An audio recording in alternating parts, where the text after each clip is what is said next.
Hello and welcome to the Weekly Stuff Podcast with Jonathan Lack. And Sean Chapman. We are here to talk about stuff. This week on the show, we are talking the latest Godzilla movie, American Godzilla movie, Godzilla King of the Monsters. Yes. And we will be reviewing that. I didn't like it. I did like it. Fight!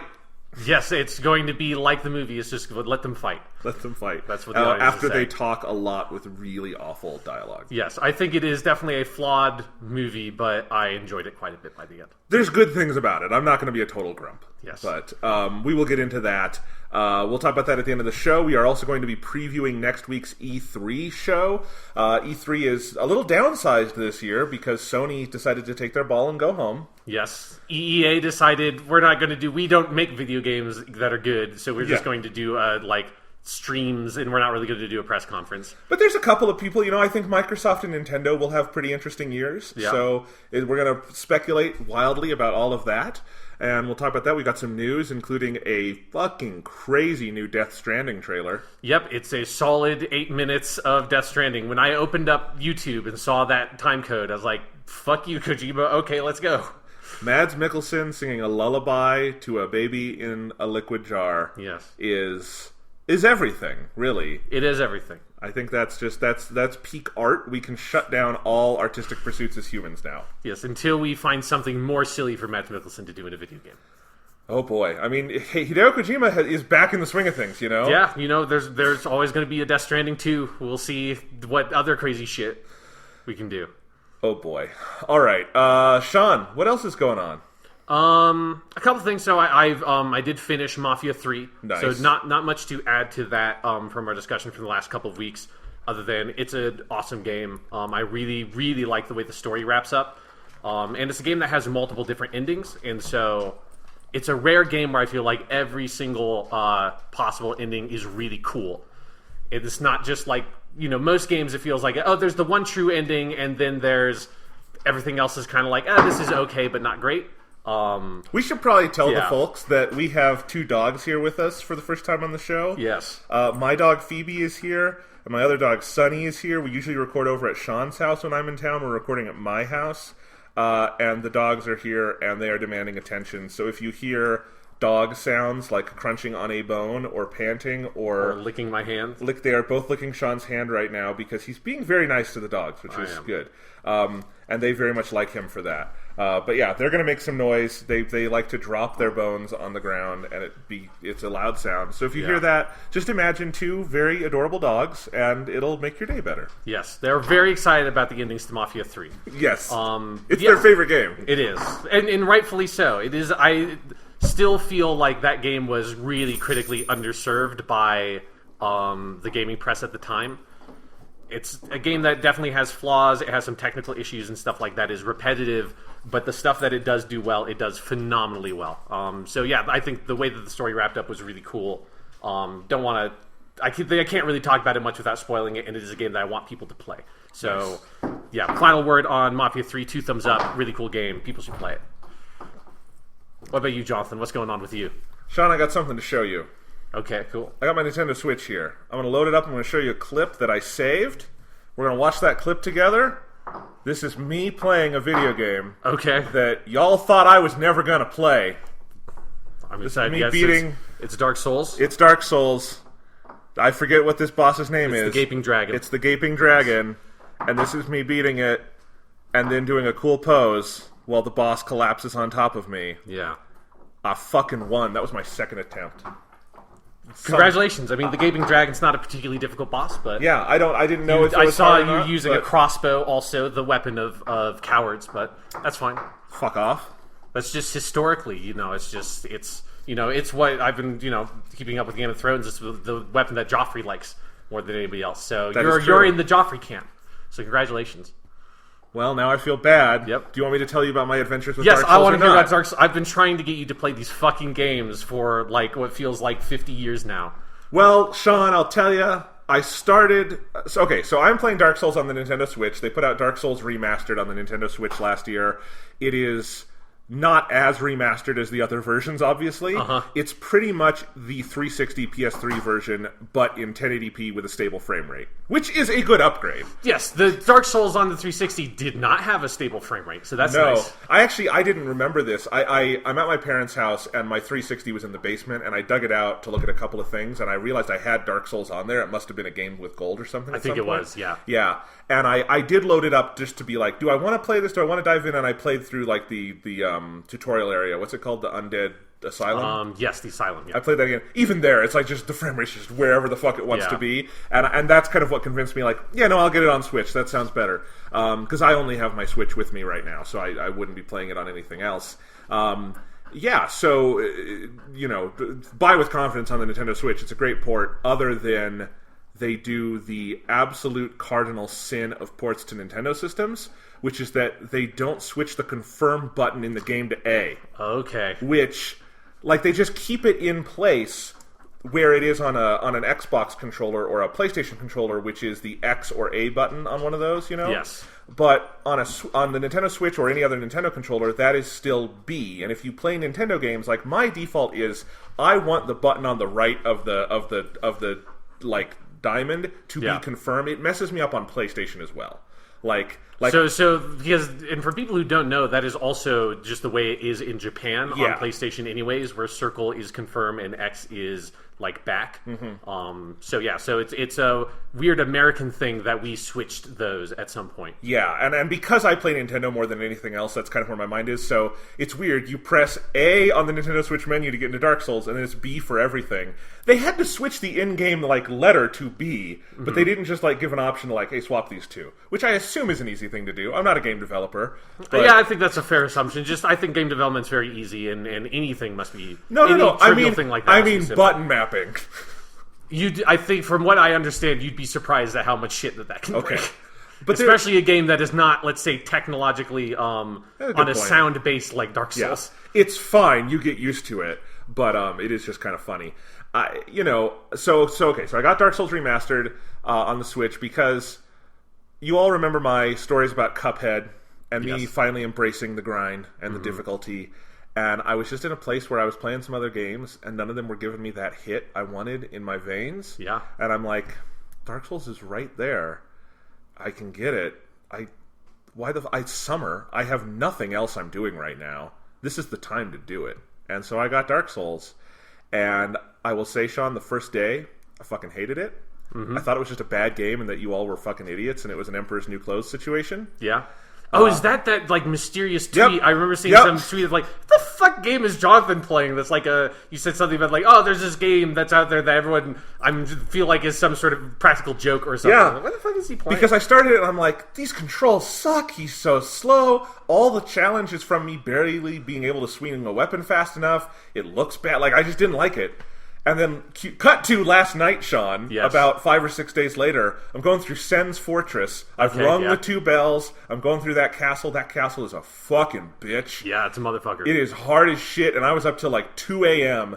just busting my head against this level until finally, I couldn't hold the controller from fatigue, and I went to bed. Yeah. And then I got back up in the morning, and the first thing I did after playing with the dogs, I took them out, and then I sat down. It took me about another hour, but I finally got to the bonfire in Sen's Fortress. That's about where I am right now. Congratulations. And I love it. Sean, I'm over the hump. This is a great game. It's amazing, yeah. Nobody told me this game is just Metroid Prime in a dark fantasy world. If y'all had described it like that, I would have been like, yeah, because that's what it is. It is super Metroid Prime in terms of how, the Firelink Shrine is where Samus lands on Talon 4, and everything else is kind of in a big circle from that extends, and you're always going back to that kind of main hub area for different reasons. But it's not linear. It's obviously a Metroidvania kind of thing, but it is very Metroid Prime-esque in that way to me, of specifically how it does it with a big 3D world, and how much, my favorite thing in the game is just the sense of the world and exploring it, and the bosses are fun. I actually don't think the bosses are that hard so far, the main ones I've fought, although I tried fighting the Wolf Sif, and then I was yeah, that's a harder one. I'm going to come back to that, yes, because I don't need to yet. I don't need to beat him until much later in the game, but That was the only one I've walked away from. But I do think like the general challenge of just starting in one area, trying to get through the next, learn it enough to find a bonfire, figure out where to go. I love all of that. It provides a lot of the same hit that a Metroid-style game does for me, especially the original Metroid Prime, in terms of it's not a game that talks to you. There is very little open storytelling to it, obviously, but there is such continuity to the world that, as you descend further down, there's all this weird shit in the underground. You go through Blighttown, and then under that is just the layer of lava and all this stuff, and you go into the castle, and you're climbing up a castle, and that may sound like really obvious that there would be a continuity to this big 3D interconnected world, but it is... But most games don't do that. Like, they don't do it that well, yeah. Yeah. And I would say, like, Metroid Prime is a great game that I feel like very few games have truly taken from. I think the Batman Arkham games are one. Arkham Asylum particularly. But Arkham Asylum is nowhere near as good as Dark Souls or Metroid Prime. Dark Souls feels like a real, like... Because even Metroid Prime 2 and 3 don't fully do that. Yeah. So it's really cool on that level. And then, it sounds like a cliche, but you have to stick with it until you figure out what you're doing, and then you realize it's kind of brilliant. You know? Well, because it's that thing where, Dark Souls is one of those rare games you play that, like... obviously now there's this whole sort of subgenre of Souls-like games, but at the time, the only games that played like Dark Souls was Dark Souls and Demon Souls, right? Like, they are kind of genres unto themselves. Dogs are having fun over there. So what Sean is distracted by is Phoebe and Sunny are both girls. I want to be clear. That's fine. But Phoebe likes to mount Sunny and hump the air behind her. And it's just an attention-getting thing, because they have nothing to make contact with there. Yeah. So, they're both fixed. It's not sexual. That's what you think. They're just weird. They're just weirdos. Anyway, you were talking about Dark Souls. Before I was distracted by the dog play. So Dark Souls is a genre unto itself, and so you have to kind of unlearn a lot of things you've learned from playing other 3D action games throughout your whole life. I have a story. Yes, and so I think that's where the hump comes from. I think if you went into Dark Souls without having a lot of preconceptions about video games, I think there wouldn't be that much of a hump. But when you go in and you're like, I've played a lot of games that kind of look like Dark Souls, and you try to play Dark Souls like it's one of those games, you just like, and this is what happened with me with Demon Souls. It's like your brain kind of twists a little bit. It is. The funniest thing is that the graphics look a lot like Skyrim, Yes, yeah. Which is the funniest thing in the goddamn world to me, of like the idea of someone picking up Dark Souls thinking it's like a Skyrim game, because the combat couldn't... at first blush, you would say, this combat is similarly clunky in both of these, right? Sure, but then you actually get into it and know it, and like, it's not clunky, it's just... It's its own goddamn thing. So my story with Dark Souls, and what the journey I took with it was... because I've started the game several times, because I had it on 360, like I said, through Games with Gold or a sale or whatever. And I would do, like, the Undead Asylum, and then Undeadburg would just always, like, I couldn't get it. I couldn't figure it out, you know? And this time I pushed myself through, and I got to the Bell Gargoyles, which are the first proper huge boss of the game. Yeah, they're the boss at the end of the Undeadburg section. Yeah. And... they are easily the hardest stretch of the game so far to me. There's no boss that is harder than them. That you can't cheese them as easily as you can a lot of other bosses. And I knocked my head against the Bell Gargoyles for pretty much a full day and a half, and that's in there somewhere where I made my cryptic tweet, because I was just like... I just couldn't figure it out. Like, the Bell Gargoyles, if you don't know, it's this one big gargoyle that you're on the top of a church, which means you can fall off. It's one of the only bosses that does that, too, where they can just kick you off the fucking stage. Yeah, those are pretty rare. Yeah. And they put it first for a reason. We'll get into that. So you've got that, and when you take the one Bell Gargoyle down to half health, a second one comes out with half health, and you have to fight two of them, and then they start ganging up on you, and you can just get fucked so easily by that. And it was really like... that is the point, and I've heard since, like I've been reading about this, that pretty much all FromSoft games do this in terms of putting something early on to, like, this is the toll you have to pay to play our game. Yes. Like, learn how to play the game. And it did force me to, because the things I realized is like, he doesn't naturally just move this slow. It's the equipment I have on. Because you're just using really heavy armor. it wasn't even that heavy. I think I was at a medium roll. Okay. And so there's the light, medium, and heavy roll, roughly, is the 3. And the heavy one is like, you can't play the game with it. I'm sure someone has. Well, yeah, I mean, you can. It's just you have to go for a totally different kind of defensive strategy. Like, exactly. I am definitely a very agile player when I do Dark Souls, so I always go for the light roll. Right. But I was at the medium roll, and that's really hard with the bell gargoyles because the shield can help, but like you need to be agile for that fight, I think. And because in the menu it shows your equip load, and like I wasn't anywhere near the top of the equip load, so I didn't think I had a problem. Yeah. Because if you go into Dark Souls thinking like, I've played Skyrim, I've played Dragon Quest, I've played every other RPG under the sun, if I see good armor, I just equip it. I'm looking at my stats, right? Yeah. No, not in Dark Souls, you don't. Yes, because, again, like going to the Skyrim comparison, in Skyrim you have, like, encumbrance. So, you have only a certain amount of weight of items you can carry, and once you go over that weight, you basically can't really move. And so that's a way to kind of force you to kind of have to go back to town and take stock of what you have and everything. And Dark Souls, at first blush, has a thing that looks like it's that, called equipment weight. But if you're playing the game being like, as long as I'm under 100% equipment weight, I'm fine, right? Like, you're not getting it because depending on what percentage you're at, there are certain thresholds that determine your light roll, medium roll, heavy roll. So, I mean, you have to do fucking math for this. Like, yes. I have pulled out my phone multiple times to open the calculator because usually I can estimate it, but I'm like, I'm on the edge here. What is it? And it's like, I'm at 23.4%, I'm okay. Because 25% is the threshold for light roll, 50% is the threshold for medium roll, and anything over that, you're heavy roll and can barely move, and it's actually a really funny fucking animation when you do the heavy roll with your full armor set. He just, like, tries to roll and just falls on his face. It's great. But yeah, so I had to figure this out, and I'm like, okay, I want to be faster. So I literally just stripped my armor off. Got it all off. Yep.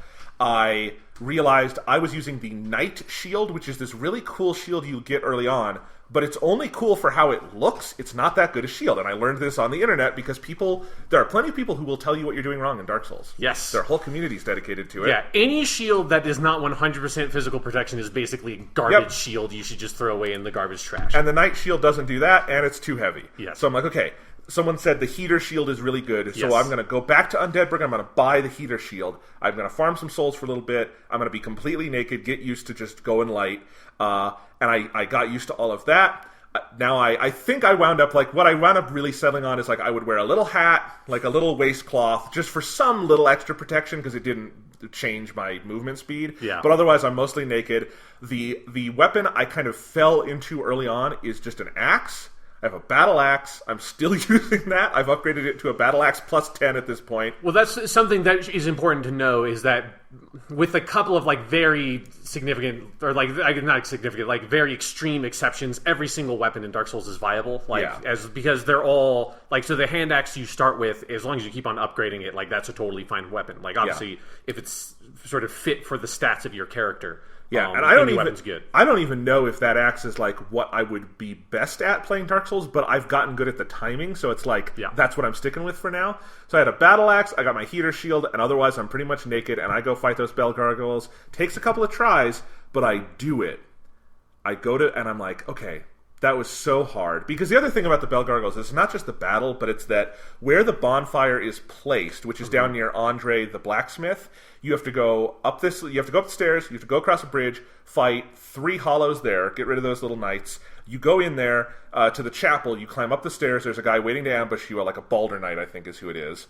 That guy's tough because especially you meet him on the stairs, that's just you have to kind of lead him out. Then you go up and there's just a million of those little zombies that run around, those runners who I tried a strategy of just running past them, but I have some clips for you, Sean, if you would like to see me fucking that up, but we can do that later. And then you get up to the bell gargoyles. So there's like a significant, there's no other boss I've found so far in the game, at least, that puts you that far away from the boss where you have to do that much of a sequence to get to it. Yeah, and that one is like all of the boss runs are technically, it's possible for you to run past enemies. That one is definitely the hardest of all the ones that I've played, which is basically all of them. Because like I did Queelag yesterday, who is in Blighttown. It's super easy to run past everything in Blighttown. Yeah. Everyone said Blighttown was hard. Blighttown was fucking easy. Blighttown is the area of the game where the frame rate is like 10 frames a second. Like that's why Blighttown is hard, is because the frame rate is shit, and that's the area where you get poisoned, so it just pisses you the fuck off when you get poisoned because the frame rate was bad. That's funny. Yeah, I loved Blighttown, actually. It's one of my favorite parts of the game so far, but it runs exactly the same as everything else on Switch, which is very nice. Again, it's a very good port if you can just say it's like what you played in the past, but with everything fixed. You know. So yeah, what was I saying though? But yeah, so you have those bell gargoyles. It was really tough. I didn't know if I felt satisfied or just like spiteful towards the game at that point. I put it down. It was like 1 a.m. I go to bed. I wake up, and all I want to do is play Dark Souls. And that's when I knew. It was just like, okay, I'm into it. And from there, I started exploring more areas of the game. And as I said, I love the exploration component and just...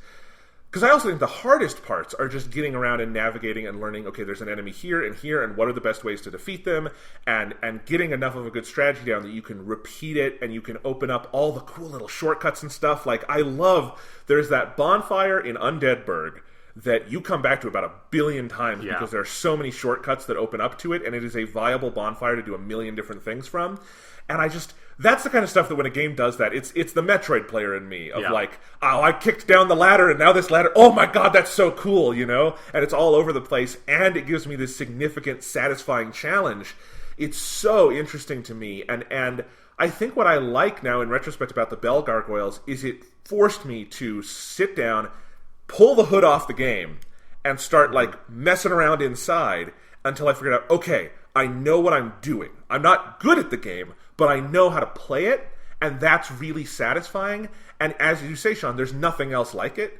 There's like other things that, like I said, Metroid Prime doesn't play like it, but it's got an overall like aesthetics similarity and stuff, and world building similarity. But overall, there's no single experience like it, and so it's really cool now to be into it and going through these areas. And Sen's Fortress, like, it was a motherfucker. It was satisfying when I got to that goddamn bonfire, which they are such dicks in Sen's Fortress. You have to jump off a little cliff to get to the fucking bonfire. Right, yeah. You have to take damage to get to the bonfire, which I love. There's the whole thing in Sen's Fortress with the boulder that rolls down, and you can get up to... You have to, at some point, get up to the area where you can turn where the boulder's going to go. Yeah. Yeah. No, hey, turns out Dark Souls is a really good fucking game, It's a really good fucking game. I mean, man, it's also...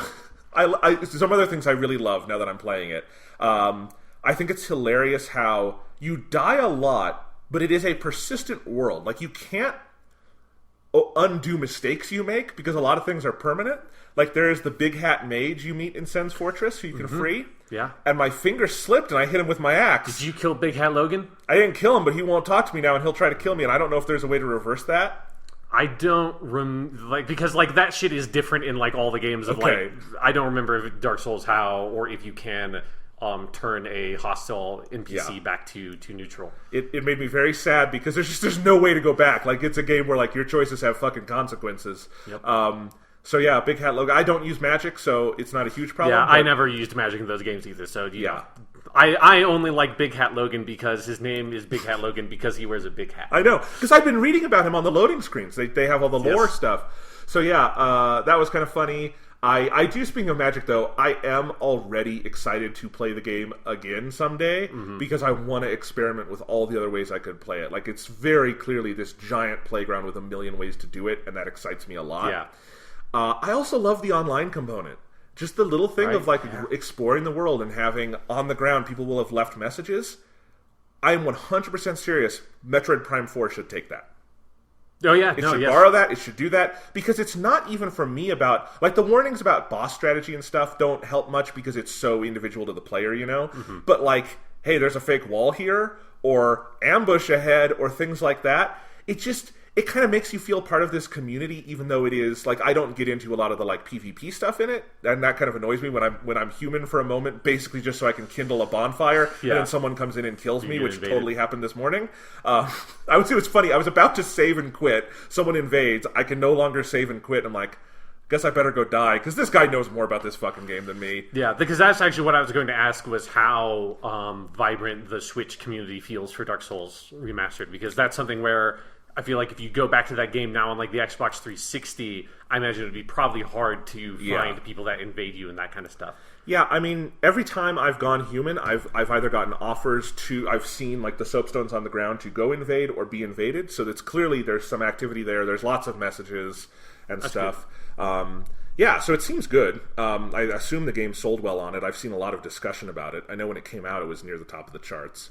So yeah, it's a great game. I love it. One of the things I am trying to do this year is catch up on a couple significant games from the decade I missed, because we will be doing our top 10 of the decade at some point. And this would be... I would feel remiss if I never played Dark Souls in the 2010s. Yeah, I mean, because it is one of the most important, influential games of this decade, hands down. So yes, and it also is one of those lessons of how generations are not defined by hardware. Because Dark Souls is really clearly one of the, first games of this generation. I feel like, even though Dark Souls 1 and 2 technically launched on the 360, those feel like this generation games. Yeah, because this generation was the one that was impacted, because those games came at the very end of, specifically Dark Souls and Dark Souls 2 came at the end of the 360 PS3 generation, and so all the lessons about, difficulty and trusting the player, all of those got sort of pushed onto this generation, and you can see its influence in everything from, Witcher 3 to even, the modern God of War and Spider-Man. I would say, those games are impacted by the way that Dark Souls designs its combat and thinks about those kinds of things. I also want to say it's a fucking funny game. I never really realized, I never knew that. I've never heard that talked about. It's not necessarily even laugh out loud funny. It's just there is a sly sense of humor about it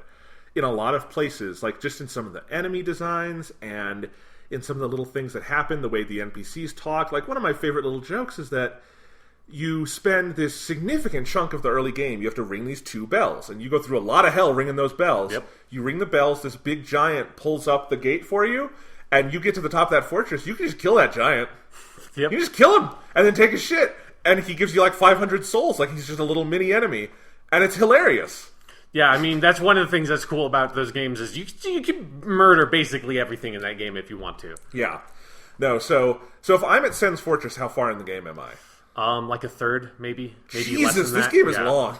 Yeah, it's because it's been so long since I played it that I think the next place you go to is Anor Londo, which is kind of, once you finish that's basically the halfway point of the game. Okay. So yeah. Yeah, so, because I have a little walkthrough I'm checking in with every so often, because there's I don't know how you play this for the first time without looking stuff up. I mean, that's how I play those games, is I will typically go through an area and then scan through a walkthrough of the area I just went through to make sure there's nothing really huge I missed. Yeah, so...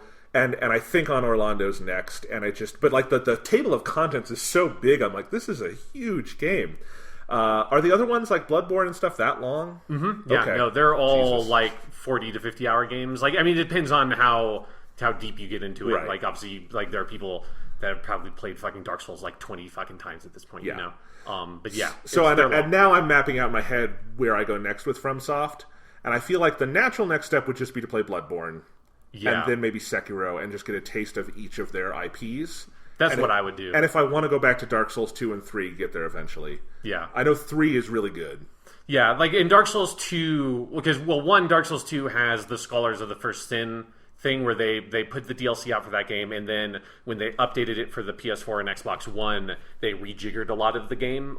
So I don't know... from what I understand, Dark Souls 2 is a pretty significantly different game from when I played it at launch. But I'm one of the people that really did not like Dark Souls 2 that much, but there is a cult sort of fan base for Dark Souls 2 that think that Dark Souls 2 is the best one. I see their arguments for why, but I'm not a big fan. I would want to try it at least. Yeah. I think the thing that's going to frustrate you about Dark Souls 2 is the same thing that frustrated me, is that it does not do the big interlocking world thing. It's more of the same thing that Demon's Souls did, which is kind of Mega Man-esque, where you have... Instead of it being a big interlocking world, it's a hub with spokes that go off it, that just go kind of off in their own direction, and then you come back, but they don't loop in on each other, which is what Dark Souls 1 does. And 3, I assume. Yeah, Dark Souls 1 does that, Dark Souls 3 does that, Sekiro does that. I think Dark Souls 1 is the one that does it the best. That's one of the reasons why people like that one so much, is because that, I think, has the most intricate, self-enfolding world design of any of these games. It's the Metroid Prime thing. It's why the Metroid Prime sequels are... I love them. They're masterpieces. It's hard to do that multiple times. Yeah. It just really is. It's one of the hardest things to do in gaming. It's why, Symphony of the Night is the Castlevania that people keep talking about, is because I'm sure there have been other good ones in that style, but you can the first time you do it is almost always going to be the one that, you did it best in some way. Yeah. But yeah, I'm really enjoying it. I'm looking forward to... The nice thing is, because I'm behind on these, other than Sekiro, they're all under $20 now. And Bloodborne, I think I have on PS Plus because it was out. It was a PS Plus game, yeah. Yeah. So I might buy it physically anyway, just because it's like $15 because it's a greatest hits one, just in case I don't have PS Plus at some point. But yeah, I am excited to play more of these, but I also don't want to get ahead of myself. I got a lot more Dark Souls left. Yes, and you make sure you do, because I assume the DLC must be wrapped in. Make sure you do that. It is. I don't know if they maybe changed it or not, but the DLC was like ridiculously, stupidly hard to access. That's one of those things where like you should just, once you get through the moon base, I forget what the area is called, like this forest area with the moon, and there's like this moth. After that, I think Darkroot Garden. Yes, Darkroot Garden. Yeah, all that. I've done the Hydra. You have to fight. Yes, I fought the Hydra. So okay. I think the walkthrough I was following told me to just go do it, and I love that Hydra fight. Yeah, that area is really cool, and that area that I think it's where you fight the Hydra is.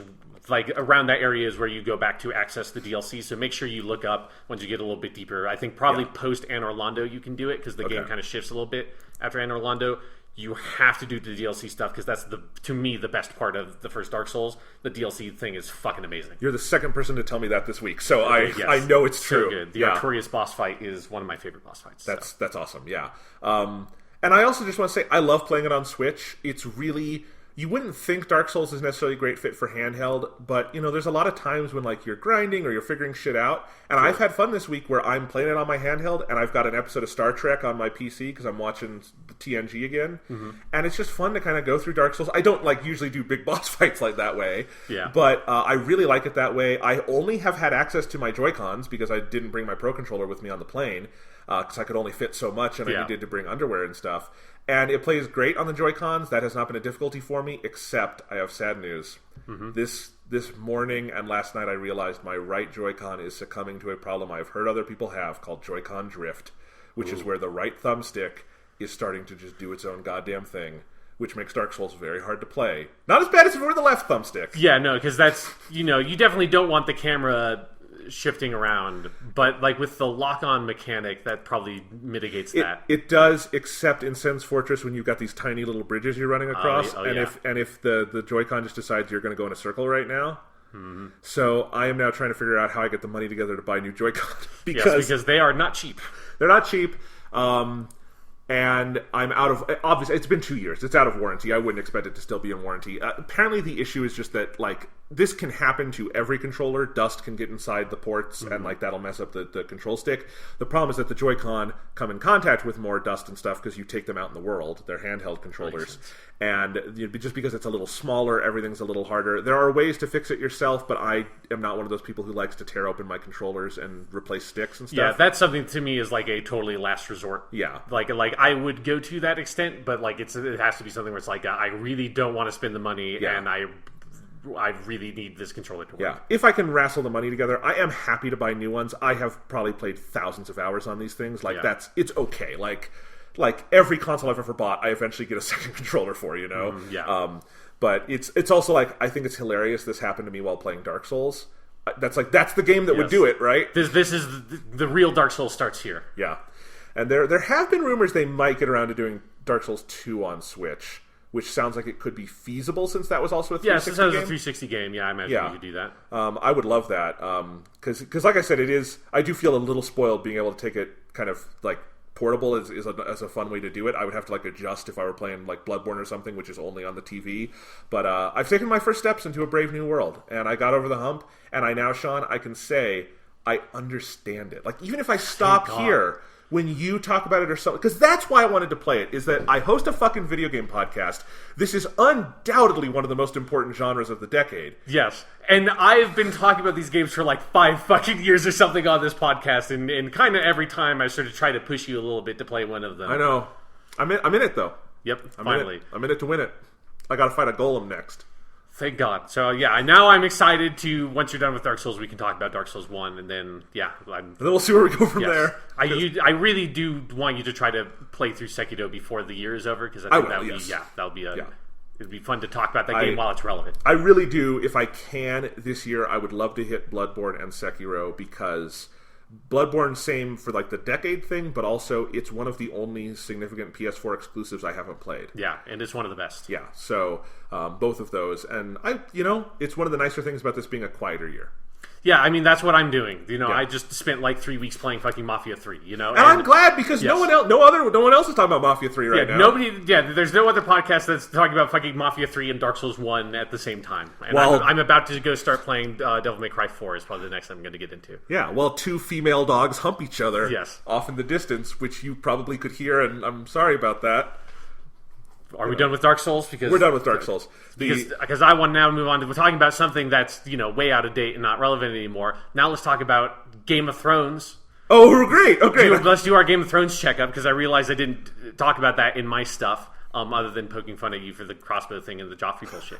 How far are you? I'm because I spent a lot of time a couple of days ago watching, so I'm like a couple of episodes into season 3. Like I burned through season 2 very quickly. And I'm kind of waffling. Like, there's a part of me that, I think on some nights watching Game of Thrones, I could make the tweet that you made of, is everybody playing a practical joke? Because I'm not sure this is... Game of Thrones is a TV show that has moments of brilliance, but most episodes are not that great. It's because it's not constructed episodically. No, not at fucking all, and it's driving me crazy. I will say this: season 2 is the worst for that. They get significantly better at it in season 3. Yeah, but I will say one thing, and this was almost what made it harder, because again, I think I'm at episode 4 in season 3, because it was Jaime just got his hand cut off. Yeah. And then they play a weird rock song after that, which was a very questionable choice to me. Because it's a great scene, and if it had just played out into silence, that would have been good. Yes, and then it's just you totally break this. I don't know. I thought that was a dumb fucking choice. But one thing that I think made me slow down really hard going into season 3 was, one, I've just been watching some old Godzilla movies because of course I am. And two, the penultimate episode of season 2, which is the one that has it's the big battle where Blackwater. and Stannis Baratheon goes and invades King's Landing, and Tyrion organizes the defense, and that episode is fucking amazing. It's a great episode. Is so much better than anything else that has been in Game of Thrones, and to go from that episode to immediately another Game of Thrones ass episode, the last episode of season 2, where it feels like I watched 50 minutes of television and 10 minutes of stuff happened, drive me up the fucking wall. I was so annoyed. Season 2 is the structurally most questionable of the good seasons, at least, because there's a lot of, just taking from the source material, there are several stories that don't advance a ton in book 2, but are interesting stories, and what they should have done in season 2 of the show, and people said this at the time, I said this at the time, is Daenerys' story should not have been across 10 episodes. No. They should have done the Daenerys episode, told her story in 60 minutes, and Emilia Clarke would be in one episode that year. Yes. Jon Snow should have been in one episode that year, and it would be the Jon Snow episode. And then everything else you could just stick in King's Landing and the surrounding areas, because that's the good stuff in season 2. And Blackwater is great because they do the focus. Yeah, it's the only episode of Game of Thrones that doesn't, every 5 minutes cut away to some bullshit that has nothing to do with what we just were watching. Because that is, at its worst, the problem with Game of Thrones, is that, in the early years at least, is that you have to... In a book, you can do this, you can do 20 or 25 pages, and it's a chapter, and you feel, good about what you just read.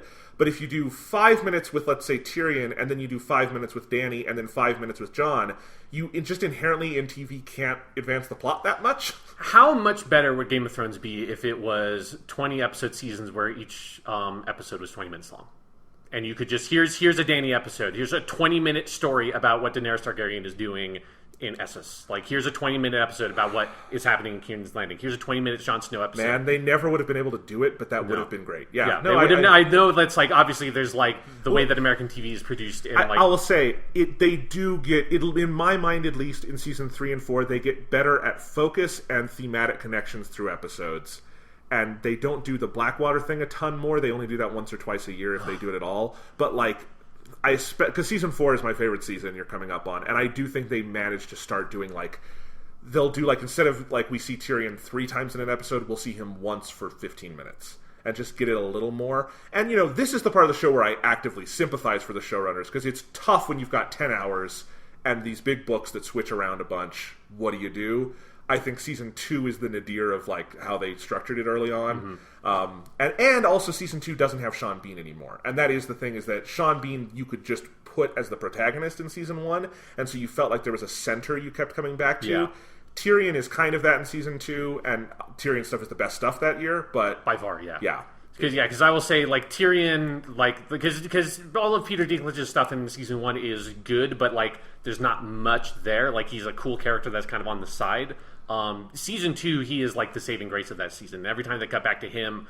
him and Cersei together. Yeah. I mean, Cersei, I feel like Cersei really doesn't do anything right now. Like, I'm sure that's going to start changing, and I feel it's starting to change, but she's very much stuck in this mode of, like...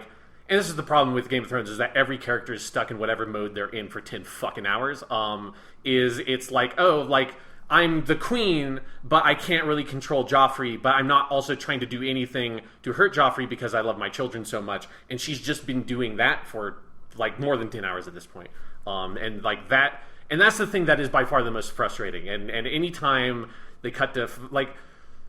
How long was Jon Snow wandering in the fucking tundra with that lady? It must have been, like, 7 weeks or so. Like, it was ridiculous. It is the weirdest thing in season 2 because it's one chapter in the book. Like, they really, like, decided... Like, Jon is not in book too much. Dany is not in book too much. There actually is more story for both of them, though, than they do on the show. They do less of the story from the book with both of them, but elongate it over more weeks. It's very strange, all the decisions made. Yeah, Ygritte becomes a good character, but it is very weird the way they do it in the show. We're going to see 5 minutes of this each week. Or, like, sometimes you just go an episode without seeing it, and then you do go to the next episode, and you cut back to it, and it's like...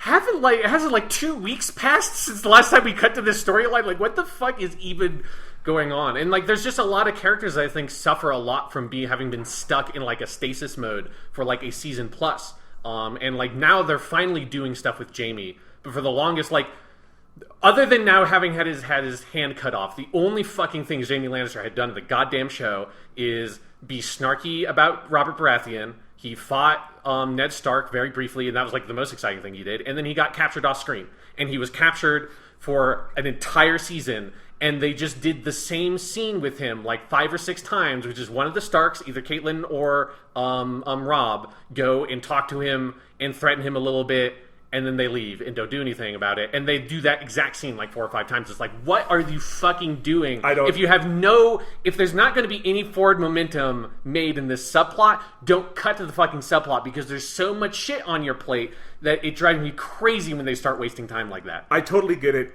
Jaime's not in book 2. He just doesn't appear, like, because Robb is not a POV character in the books. Okay. Jaime is not a POV character until book 3. So Jaime is purely background. Like, he intersects with, like, you see him through Ned and Tyrion a little bit in book 1. He's off screen in book 2 because Catelyn is our only POV character with Robb, and in book 2 she's mostly away from Robb. So we just know that Jaime is captured, but we never go there. And then in book 3, Jaime becomes a POV character, and his arc starts. He's just not a character before then, which, again, you can get away with in a book very easily. Yeah. The problem is, in the show, you have to have Jaime there. You have to have an actor there. If you told the actor, you're not going to be in season 2, but just don't take any other jobs and wait for season 3, you know what I mean? That's hard. Yeah. They probably still could have done it better, but, like, or just eaten the costs and, like, paid him scale or something for 10 episodes. Yeah, or, like, I mean, for me, the answer is, as someone who has not read the book, so has no, like, nothing to hinge that on, is, like, be more creative with your adaptation at some point. Yes. Because, like, Game of Thrones is always a really well-made show, and you can definitely, it gets much better in season 2 where they get much more of the budget to execute on some of the stuff they're trying to execute on, but it's always really well directed. Like, the scenes are nice, the acting's always fantastic. Generally speaking, the writing within the scenes is really well done. It's just, like, as an episodic show, like, it's just not one, and it's something that it feels like some of, like, the worst stuff you would see in, like, the Netflix Marvel shows. Like, it's the exact same thing of, like, you have an A plot that's very interesting, but you're honestly spending more plot time on the B, C, and D plots just to sort of remind us that it's happening, but you only cut to those for about 3 minutes, and you spend those 3 minutes having to catch audiences up to, and this is kind of where Daenerys Targaryen is at, and you only spend, like, maybe 30 seconds actually moving that story forward in any way. Daenerys in season 2 is... poor Emilia Clarke. Yeah. She just I want my dragons! Give me my dragons! I want my dragons! Yeah, like, she in all of her plot is just in the first episode, the last episode of that season, because it's her arriving at the city at the beginning. It's like, cool. And then she's just in that city doing nothing for a whole season. I didn't read the books until I think it was after season 4, which was the right time to do it, because then they went off books and it became bad. But, like, it was funny when I got to book 2 and I'm like, oh, Dany had way more story in this. that they didn't adapt. It's so bizarre. Danny has many fewer chapters in book 2 than she does in any other book.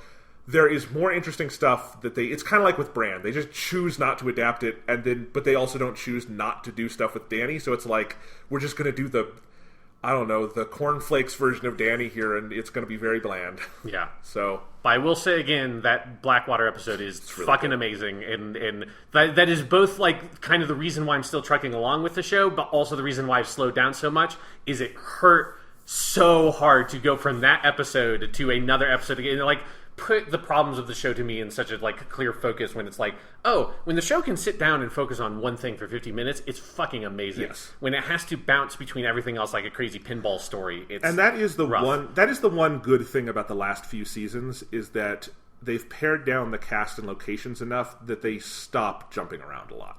Like season 7 and 8, almost never, they don't have to do that really. Like season 8 is purely all one location episodes. They're bad one location episodes, but yeah, I mean, the other thing about Blackwater though, Sean, is Blackwater is so good they will spend the rest of the series chasing that dragon with other battle episodes, and there are other really good ones. There's none as good as Blackwater, in part because Tyrion is not the heart of any of them, and because Tyrion is the heart of it, it's all about the strategy. It's not about the spectacle. Yeah, and then it's also about, it's the culmination of his story of going from someone that because he's a dwarf, nobody respects him. Yeah. To going from that to being the person who like gives that rousing speech to try to go take the beach and flank the enemy and all. Like, it's a culmination of his whole character arc, and that's one of the things that's frustrating. Is like, he was kind of the only character that really had much of a character arc in that season, because basically everyone else, Arya, fucking Sansa. God, I cannot describe to you how utterly disappointed I was to discover that Sansa did not leave with the Hound at the end of that episode. And she is still... I don't understand it. I don't know why they did that. Fucking Theon Greyjoy is a character I just do not understand why he's doing what he's doing. Yeah, me too. Theon, I hate to say this again, makes more sense in the books. Theon is about to enter the worst plot on Game of Thrones by a fucking country mile, and he will be in there for several seasons. Right now, I think he's still being tortured. He will be for the entirety of season 3. Well, fantastic. Literally, I love season 3, except every episode they cut back to do more sadism with Theon, because Benioff and Weiss are fucking weirdos who really like torturing. Yeah, and they should write a 24 revival. They'd be good at it. Yeah, and it's particularly surprising because presumably all the stuff about Theon betraying Robb Stark is all stuff is in the books, and so they knew it was all coming, so they could have foreshadowed it and built up to it naturally, and they just chose not to. They just chose to be like, nope, like he's like, they're like 100% okay. The small hints from the beginning of season 1 that Theon Greyjoy is like unsatisfied with his position with the Starks is just not there. Everybody loves him. Like, Robb treats him like a brother. It's fantastic. And then he leaves to go to that island and he just goes fucking crazy. When season 1 aired, most people, including me, thought Theon was just another Stark brother, because they don't go into it, like the history of who he... Like, the books right away get into who the Greyjoys were, why Ned took Theon as a ward, all this stuff. But they don't do that in season 1. So it gets to season 2, everyone was just fucking confused. And again, in the books, Theon becomes a POV character, and you hear inside his head, like, I've always resented the Starks because they took me against my will. And it's like... Yeah, that's not something I believe in the slightest on the show. Like, they've not communicated... Like, because mostly because I have heard the name... I just forget, Greyjoy. Theon Greyjoy. Yeah, Greyjoy. I've heard that because I also know, because you talked about the guy who has the magic fleet. Euron Greyjoy's magical mystery fleet. Fucking hate that guy. Yeah, so I've heard the Greyjoy thing around, so when they called him Theon Greyjoy, I kind of probably paid more attention than most people who hadn't read the books were in season 1, and so I knew that was a thing, but I've did not think that he was going to leave the Starks because they just don't build up to that. And now that he's saying repeatedly, like, no, I always despised him, it rings 100% fucking false. Yeah, it does. I am curious to see what you think about seasons 3 and 4. They're based on the best book. Season 4 is my favorite season, although it's got some rough stuff in the middle where Jon Snow, they do a full-on anime filler arc with Jon Snow, and I want to see if you can spot what the filler is. Because if you told me that his thing of wandering around the tundra with this lady was an anime filler arc, I would have believed you. I mean, it is, because again, it's one chapter in the book, so anyway... But I mean, full on, it wasn't in the book at all, and they do some anime filler to kill time with Jon Snow. But there's good stuff coming up. These are very fascinating conversations for me, because you're also getting to watch it kind of detached from the hype. It's all in the past now, and it's fun to see it through these eyes. There's good stuff coming up. I am enjoying it. Like it feels good to be able to vent this because it is an extraordinarily frustrating show. But again, like moment to moment, it's usually very good. It's then when it just starts doing the thing of where like, oh, I'm really interested in this plotline, and then you cut to fucking Daenerys doing nothing. It's like, oh my God, why are you doing this? You are having the reaction, though, maybe a little more extreme. Everyone said that at the end of season 2. Okay. Like that, like, this was cutting too much, Blackwater was so good, do more of that, and the showrunners knew it. They take it a little bit to heart here and there. There's really good stuff. It's like season 3 and 4, if you want characters changing and not being in stasis, that is what these next 2 seasons are completely. And if you like Tyrion, you have about, if you're at season 3, episode 4, you have 16 more episodes of him being a good character. And then they're going to throw his fucking plot arc out the goddamn window and just waste Peter Dinklage for about 4 seasons. That's sad because he is my favorite character on the show at this point. Yeah. I am very excited for a lot of. I want some people to die, and I know that's a lot of death. Game of Thrones has a reputation for killing off characters. It's like I feel like there's a good set of characters that I hope get killed off soon because some of them like Joffrey, I feel like his story has been played out, and like I just want to see him die. Well, I won't say anything. I know he does die at some point because nobody talks about him past like season 4 or something like that. So maybe he just reforms and he goes and joins a church and he goes and did, like this is one of my favorite things about the show is they constantly just like, oh, just go join the wall. Just go join the Night's Watch or whatever. Whenever anybody's in trouble, it's like, oh, we'll send you to the Night's Watch. And only about like maybe 10% of the characters they talk about actually get that to happen. Most of them just get killed. Yes. All right, so let's go ahead and move on. Sean, you want to do some news? What's going on in the news, Jonathan? 2 video game reveals. Okay, yeah. Well, one we already knew about, but Death Stranding, we got a new trailer. We'll talk about the trailer in a minute. More surprising to me than anything in the actual trailer is the release date. It's coming this year. It's November 8th of this year. Sean, we did a draft at the beginning of this year where we took a bunch of games we thought would not come out in 2019 and drafted which ones we thought were most likely to actually come out in 2019. Death Stranding was on your list. Oh. You had it as the 7th seed. I had Last of Us Part 2 as the 3rd seed. I'm fucked this year because this pretty much confirms Last of Us 2 is a 2020 game. Yeah, because when this news came out, Jason Schreier sort of put out there like, oh yeah, like the Last of Us Part 2 date has been pushed like internally to early 2020. Yeah, and I think normally we would make the joke about, haha, it's going to get delayed. I don't think it will. Sony was not going to announce this game for a release date until they knew they were good and ready. Yeah, I agree. I feel like, especially because the way they've marketed it, they could release this game fucking whenever. Like, this is not a game. It's not like Anthem or something like that where it feels like there's this concern and pressure to get the game out as soon as possible. This Death Stranding feels like, nope, you put it out when you want to fucking put it out. Yeah. And if they're saying a release date, I'm with you. I'm fairly confident they're going to hit it. I am excited we get to do the Death Stranding episode of the podcast sooner rather than later. Yes. Because it will be a goddamn trip. Here's the thing. We said this off the air. This trailer is like the most Death Stranding trailer, both in length and in content. Yep. I loved every goddamn second of watching this trailer. It also made me pretty confident it's not going to be a good game. Yeah, it's the same. The Death Stranding arc for us has been like kind of the same all the way through. That's like, we're really excited about the trailers. We love the trailers, and every time we see more of the game, we become more confident that it's probably not going to be very good. Yeah, because there's a lot of like cinematic stuff in this trailer that is awesome and hilarious, like Mads Mikkelsen singing a lullaby to the baby and just things like that. And you've got multiple art house directors as characters like Guillermo del Toro and Nicholas Winding Refn. Yeah, which I feel like that was the new reveal because we kind of knew, because we had del Toro in one of the earlier trailers, although they never said if he was actually playing a character in the game or not. Now we know that he is, but yes, now we have, he made Drive, right? Uh-huh. Yeah, so we have that now. Nicholas Winding Refn. We have Léa Seydoux. Her character is just named Fragile, which feels like that is the most Hideo Kojima thing you could possibly do to your female lead, is just literally name her Fragile. I mean, you have in Metal Gear Solid 5, he named a female character Quiet, who is the only significant female character in that game. Which says a lot about Metal Gear Solid 5.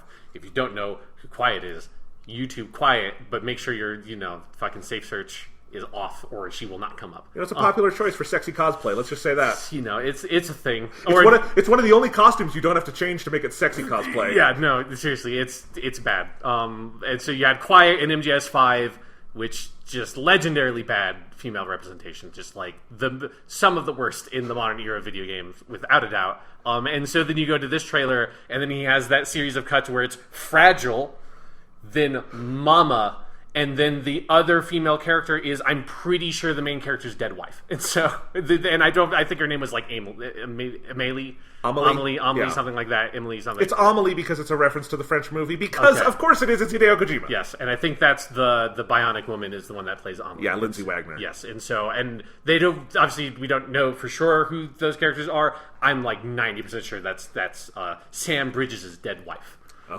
So yeah, Fragile Mama, dead wife. Great. Of awesome. Course. Hideo Kojima really getting out on a limb, trying new things. I've never gotten the sense Hideo Kojima hates women. I don't think it's misogyny. It's just a deep and fundamental misunderstanding. Yes. It's like they are aliens. It's a misunderstanding and a just pure not giving a fuck. Yeah. Like, it's to such a ridiculous level. And yeah, when that title card came up that just said fragile, I just started fucking cackling, because it's just one, of course, because her clothes, because we had seen that character in the previous trailer, and on her clothes is the word fragile, and everyone just assumed that's like a weird fun visual thing, because it's like, on boxes when they're, because it's the thing if they're transporting goods all over the place, so it's like fragile. That's funny. Oh, that's literally just the character's name. That's like this is like her Letterman's jacket from high school or something. That's her name. It's just the fragile. There you go. Yep. But then we get actual gameplay in this trailer, and I gotta say, if I ever meet Hideo Kojima, I want to give him a high five for this choice, that the first piece of gameplay we ever saw in Death Stranding is ladder! Put a ladder down! I love it. And honestly, if that's the only gameplay we saw, I'd be very positive, because I like that there's just equipment in this game where you get a big extendable ladder and go up a cliff. We're not doing free climbing, you just get a big metal ladder. I loved that. Yeah. Then you get a lot of the rest of it, and it's like, there's just a full-on part of this where where it looks like the person playing as Norman Reedus fucks up and like gets swamped by the bad guys. I mean, there's just what is like one of the funniest sequences of any gameplay trailer I've ever seen, which is him just running through this open field while all the other enemies are just like around him, hitting him with these like big sticks, and he's just not doing anything. It seems to me that it is just like the gameplay trailer trying to play something up as being dramatic, because this is before you get the shot later in the trailer where you see that we can now confirm, as I have always theorized, that Death Stranding it's a fucking third-person shooter, because later on he has a rifle, and there's the camera is over his shoulder, and there's a fucking reticle in the middle of the screen, and he's shooting something. And I just assume that when you're actually playing the game, what will happen when you're running in the open field is you will take out a gun and just shoot those fucking guys, and not just run around like an idiot and just start getting whacked, but it's the fucking most hilarious looking thing in the world. It's great. I mean, it is and it isn't a third-person shooter, because every piece of gameplay footage in this trailer looks like a different genre. Like, that's part of what makes it feel so incoherent to me. And I feel, and maybe I'm just totally wrong, and maybe the third-person shooting stuff will be a smaller component of this game than I'm expecting, but I am expecting that what they have done with all these trailers is try to avoid showing it being a third-person shooter as much as possible, because as soon as you do that, people know what the game is, because we've all played third-person shooters. And as soon as he starts shooting something with a fucking rifle, it's a third-person shooter. Like, it's like this game, in terms of the gameplay, the glimpses we get at it, looks very much like an MGS5-esque thing. Yeah. Probably less stealth-focused, but all, like, the items he puts out and, like, the menus and the shooting, like, all of that looks a lot like Metal Gear Solid 5, and so... Which is fine. Yeah. Like, I mean, it hasn't been that long since Metal Gear Solid 5, and he didn't get to finish the goddamn game, so, like, do whatever you want, but... Yeah, I don't know what to think. I mean, I'm excited for it in the level of just like, I do love the ambition. Look, Kojima is many things. I have never played a Kojima game that I would not say at the bare minimum was really fucking interesting. Yeah, right? Yeah, exactly. That's the word I would use for all of them, are interesting. And I've played all of them. I've played every single Metal Gear Solid, except Peace Walker, which is my favorite one. That's the I am that guy. I'm the guy who doesn't really like almost any of the Metal Gear Solid games except for Peace Walker that I very much enjoyed. So I played some of Peace Walker. I just didn't get that far into it. It's very good. Yeah. So to close this segment, though, Sean, Kojima put out a couple statements. Mm-hmm. Yeah. Mm-hmm. Dramatic reading time. So this was on a signed picture of Norman Reedus in the game. Hideo Kojima, this is typed, he wrote, "People have built, quote-unquote, walls and become accustomed to living in isolation. Quote-unquote, Death Stranding is a completely new type of action game, where the player's goal is to reconnect isolated cities and a fragmented society. All elements, including the story and gameplay, are bound together by the theme of quote-unquote strand, or connection. As Sam Porter Bridges, you will attempt to, quote, bridge these divisions, and in doing so create new bonds, or, quote, strands with other players around the globe. Through your experience playing the game, I hope you'll come to understand the true importance of forging connections with others. Now please enjoy the latest Death Stranding trailer, Hideo Kojima. There's a lot of things I love about that. One, the name of the character being Sam Bridges and him talking multiple times about like bridging gaps between people and in the world is fucking hilarious. So and although now it's like creating a scenario for me that's like, if that's what you're going to do, why can't it just be Jeff Bridges and you are playing as like the actor Jeff Bridges in this world where America has fallen to pieces, and you're Jeff Bridges having to bridge the world back together because everybody loves Jeff Bridges. And if I were to ask for one person to reconnect the world when it has fallen apart that everyone can get behind, it would either be Tom Hanks or Jeff Bridges. And I'd really both of them together, make it a co-op game. You're making me remember my favorite part of the trailer, which is when Norman Reedus is in the White House with the president. Yes. And like that's when it hit me that, oh god, we're getting a fucking Hideo Kojima game, but with real actors. And so we're going to hear like world-class actors like Norman Reedus have to read this awful like faux Hollywood dialogue like, Ms. President, there is no America anymore. Oh man, President of jack shit. Yeah, President of jack shit. Okay, he also made this tweet, and I just have to read the tweet because it's so fucking good. The handprint (parentheses palm) is an important icon in DS Death Stranding. When you open the palm, you can hold the hand of other. When you close, it changes to fist that can exclude others. Both are inseparable. The palm can be compared to stick and rope. All caps. Tomorrow is in your hands. I have to say, Sean, people have speculated a lot, like, what would a liberal Trump be like? I don't know, but that would be their tweet. Yes. That is what liberal Trump puts on Twitter. Yes, it is like... The palm can be compared to stick and rope. And here's the other thing about Death Stranding. So one, in the trailer, it's basically they've sort of now kind of just revealed and said that all the weird otherworldly shit is them like connecting to some sort of afterlife. Like they talk multiple times about it's like death and the other side and all that. They name check the title. Death Stranding is in there. Yes, and so that's so people like being like, what the fuck is all that weird shit? It seems like that's just what it is it's the afterlife in some way, shape, or form. The other thing is, going back to the long message he put out into the world with this trailer, it's like someone trying to describe in the most art house way what like the theme of every shonen anime is. Because that's just what it is. It's just like, oh, we're rebuilding things and building bonds between each other. And our main character is someone who can create bonds with other people. It's just Persona. Like, it's just all of those stories. He's Naruto, it's Persona, it's One Piece, it's all of these things. It's Sean, all of them. Bonds of people is the true power. Exactly. It's Kizuna. That's what we're looking for. So it's just fucking... I love it. It's not going to be very good. People are going to be so disappointed by this game. But at the same time... But you have to play it. Kojima, please never stop Kojima-ing. Yes. I mean, I'm still in the place of where it's like, I honestly don't want you to put out any of these games. I just want you to make weird trailers like this. Me too. I have more fun with the trailers and the possibilities of it, because where his games always fall apart is in the execution of these ideas. I still just want him to make a fucking avant-garde movie, because I actually think he'd be really good at that. Yeah. And he's constantly doing something that is not, to me at least, within his actual skill set, which is filmmaking, clearly. Because the dude can cut a trailer. Like nobody's business. Nobody in video game history is better at cutting a trailer than Hideo motherfucking Kojima. Yeah, and he cuts them himself. Like, that's his whole thing. It does feel like he just doesn't... Maybe nobody told him that, like, you could just be an editor, or, you could be a director and edit your own movies. You don't have to make video games in order to be able to edit trailers together.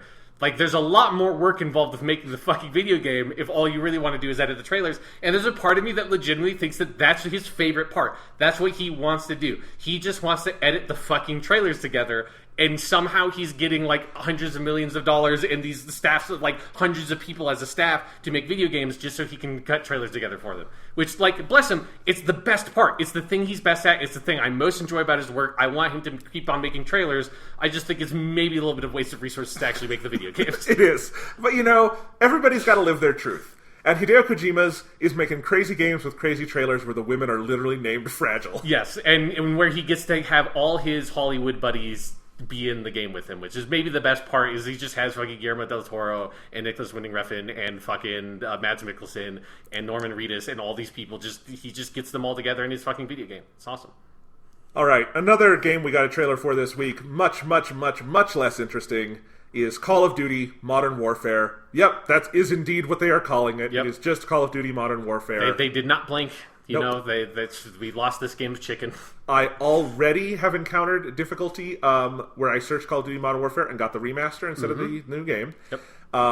The trailer is awful. And when you realize that they are just doing more with Captain Price and his stupid fucking cigar, I rolled my eyes into the back of my head, and I am still blind, actually. I've been playing Dark Souls blind. I think that's pretty impressive. Yeah. But they're not the first to do it, but it is impressive. Yeah, but, that's what you do when you bust out the least interesting character to have this many games about them.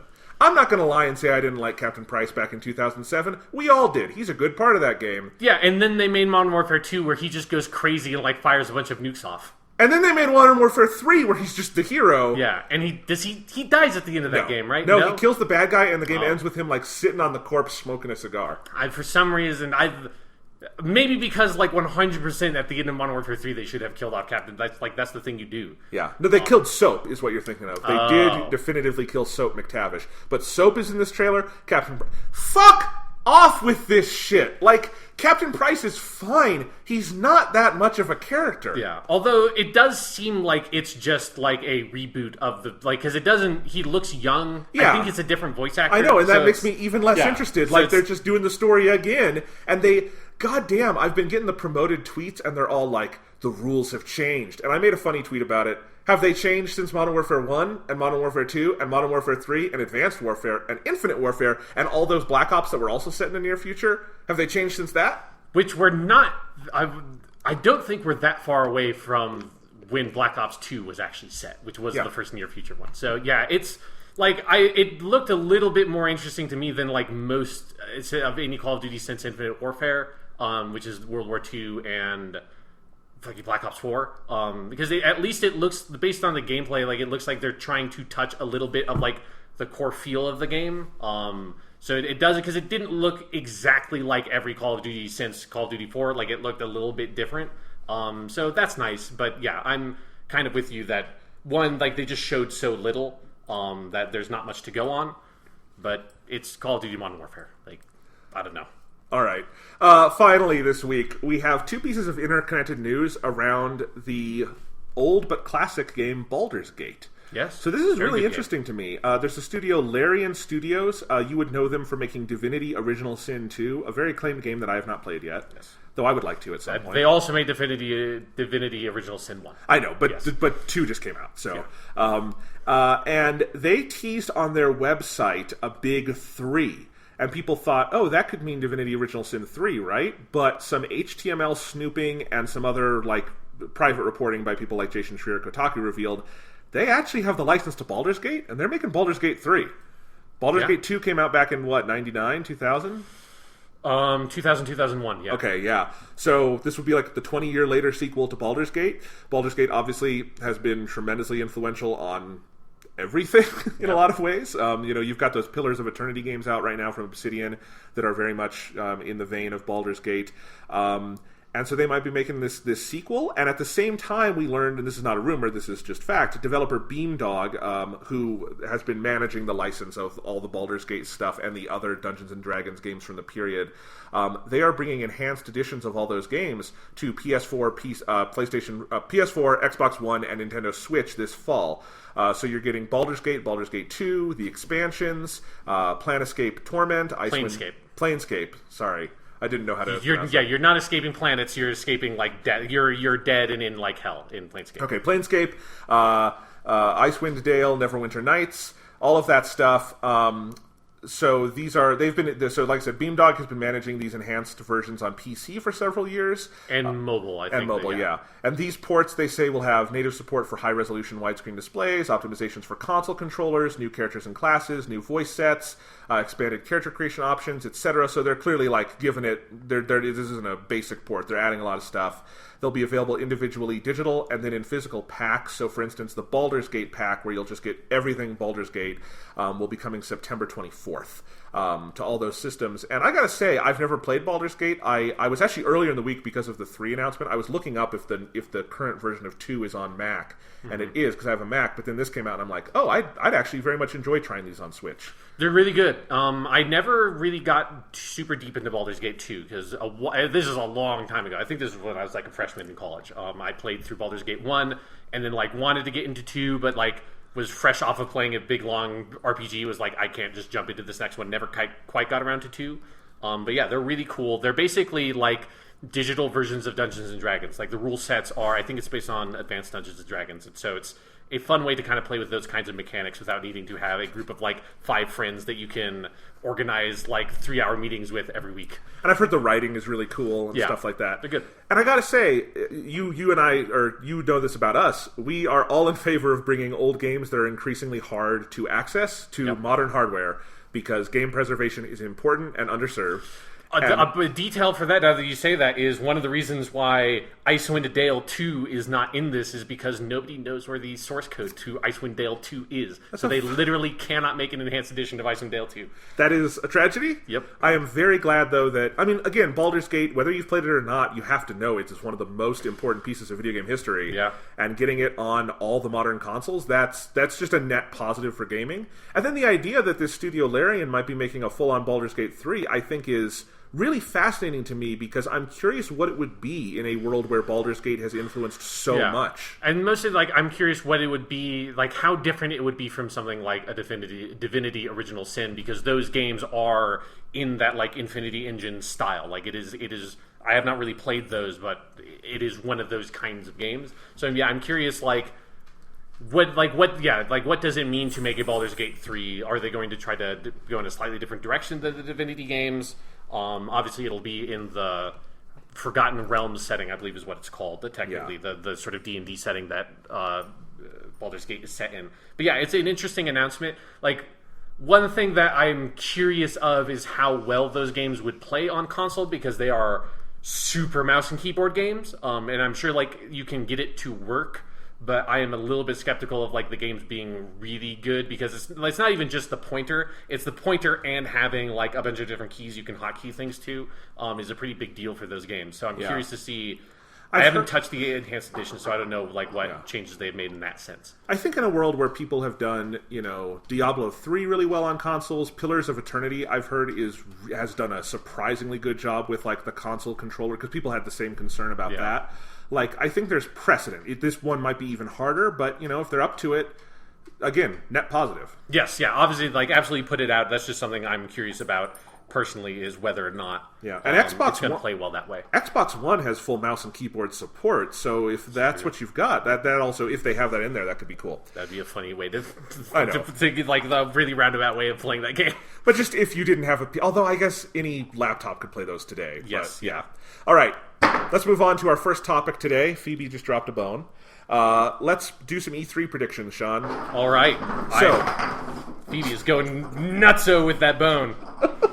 We are on a hardwood floor, and the bone is making noise. So there you go. And now the dogs are up again. They had been quiet for a while. Yeah, they're not super into CRPGs. So when we start talking about Baldur's Gate, like, fuck this shit. Yeah, and but now like they really like E3. They want to hear about it. Yeah, the dog's after my own heart. Yeah, Sean. So Phoebe, get down.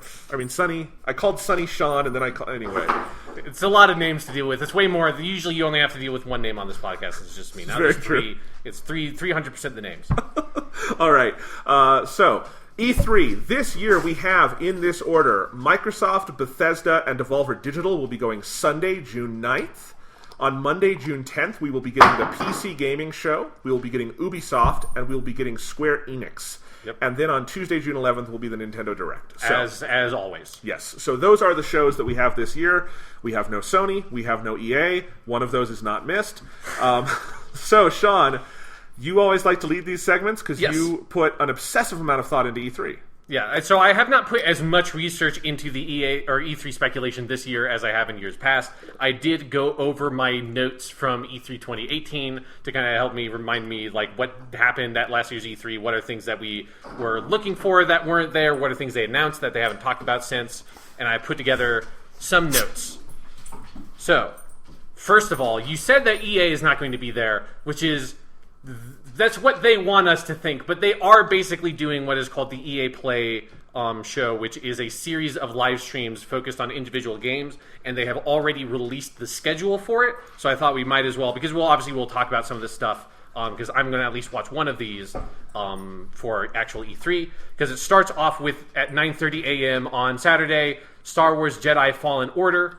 So we're going to get a solid 30 minutes or so, depending on how long like the host sections are and stuff, of Star Wars Jedi Fallen Order. And it's interesting to me that they decided to start the show with Jedi, because I feel like that is the showstopper. Like, that's the game that nobody knows about, everyone's curious about. Like, that's the only thing that EA has that I'm interested in seeing more of. So we will definitely at least talk about that. Then they're going to, at 10 a.m., have something about Apex Legends, so presumably probably a new character or something like that. Hopefully a new map. They just announced Season 2 is coming. Yes. And they've been releasing some new characters and stuff. I'm hoping that they have a new map or maybe some new modes, because I'd like to get back into Apex Legends, but it's been a while since I played it, partially because I just kind of got bored of the same thing over and over again. Then they'll have some sort of Battlefield, I think it's Battlefield 5 stuff, FIFA 20, Madden NFL 20, because this is to 2020, so there we go. We're on the 20s now. That's weird to see. And then a show, they're going to end it with The Sims 4. So probably some big DLC pack. I think if you want to get all the DLC for The Sims 4, it's for like something like $400 or $500. So they put out a lot of DLC for those games, because there are lots of people who the only video game they play is fucking Sims. Interesting to note, Anthem is not on that list. They are not talking about Anthem. Anthem has barely made the date of, they had said that they were going to talk about what the Cataclysm event was going to be for Anthem sometime in May, and they went almost the entirety of May without saying anything else about it, and I think it was 2 days ago now, so like May 30th, I think it was, they finally got in and said, Cataclysm is going to be this sort of thing, we'll talk about it more later, and like, it was the kind of like we technically followed our promise, but in no way actually did the thing that we were going to originally said we were going to do on a roadmap. So I watched a whole news video about this recently that Anthem has, like, didn't they go dark on Twitter for a full month? For a full month, and it was a couple of days after it was a full month that they then finally put out a live stream and talked about the Cataclysm thing. And my impression is that most people are not super impressed by what the Cataclysm is shaping up to be. I also saw this news video. It was on YouTube, and I'm sorry I forget which channel did this. It was a couple weeks ago. It was also showing off, like, on Xbox One, there's pretty much no player base anymore. Mm-hmm. Like, no one's, they're down to like 1,000 active players. Like, and that there's rumors that internally they're planning on just giving up on Anthem. I mean, or they're considering it. Like, that game, boy, we have not seen a disaster like that in a while. Yeah, it's bad. And that reminds me of, I want to read my notes from E3 2018 from their Anthem presentation, because I feel like I was pretty on the nose with a lot of my analysis here. So this is last year's E3. Let's revisit what it was like a year ago when they talked about Anthem. So trailer. So they must have shown a trailer. Trailer is put together well, but I want a bit more of a story pitch on this game. Then they said they're going to have a deep dive on Anthem. Casey Hudson, Mark Dara, and Kathleen Rootshardt, the lead writer, are now on stage for a Q&A session. It's kind of weird having Casey leave working on Anthem and come back still working on Anthem. I didn't realize that we had known that information at the time, but clearly we did because I made that joke. This whole presentation feels very rehearsed, which is weird when they're doing this sort of Q&A presentation. I like having devs on stage, but why aren't they doing this with a live gameplay demo? Why weren't they doing it with a live gameplay demo? I wonder if we could fill in that blank now. They have built the game, quote, so they can add story. The players share the world, but the story happens mostly in the hub cities, I guess, question mark? This pitch for how it balances single-player story and multiplayer shared world stuff is kind of confusing me. The lead writer is going deep on the lore of Anthem. Sounds a lot like Destiny, magic, sci-fi, fantasy stuff. God, this is such a vague, intangible way to show off this game. This is something that would be cool for a post-show thing, but they need to show off the game by showing off the fucking game. Also, a lot of this isn't really new info. It's diving a bit deeper into stuff we already knew, like the different types of power suits. When they show footage, I don't know if it's new footage or just stuff they showed last year. Now they're taking questions from Twitter. okay, this is definitely new footage. They're showing suit customization. Loot boxes, question mark? They will sell cosmetics, but not loot boxes. Man, EA is really running scared, huh? So that was fresh off of all the Battlefront 2 shit. They said, we're not selling loot boxes. We're just doing cosmetic DLC, but it's not loot boxes. You know what's a great way to show off your sexy new AAA game at E3? Why not having people sit on chairs and talk about it for 10 minutes? The game is built to support single player. That was not really true. Finally, they're going to show some footage. The Frostbite logo should get an ominous music sting, so I was hot on those jokes back then. Gameplay footage looked pretty good. It's hard to ignore the Destiny similarities. February 22nd, 2019. Wonder if they'll hit that date. Feels like we should have seen a bit more if it's that close. I want to be more excited about Anthem, but something just feels off about it. And what we have now learned, Sean, is you knew exactly as much about the game as the developers did. Yep. And they had no game ready to show because the game wasn't made yet. Yes. I just, when I was reading through those notes again, I'm like, man, I was really on point about fucking Anthem being sort of iffy at E3 last year. Because, and now it's a live game that is dead. Yeah, it's an unlive game. Any other EA stuff? Nope. That's so again, they just sort of went out there and said, yeah, this is what we're doing. So maybe there'll be like a surprise announcement. I'm not guessing. I think they're just deciding, yeah, fuck it. We had our reveal of the Jedi game. We'll do a presentation of the Jedi game. That's good enough for us. So that's EA. Moving on to Microsoft, which was, as you said, was on Sunday. A couple of predictions here is one, I think we're going to hear from... There's this new From Software game that has some sort of collaboration with George R. Martin. I'm not sure if you've heard those. Yes, rumors. And I meant to put it on the outline last week and this week, and I forgot to. But yeah, Martin in a blog post just kind of offhand said, yeah, I've been collaborating with a game studio in Japan. And then people kind of put two and two together that FromSoft is doing something with sort of a high fantasy setting, a la the kind of stuff that's Martin's bread and butter, and that Martin is collaborating with them on that, which is...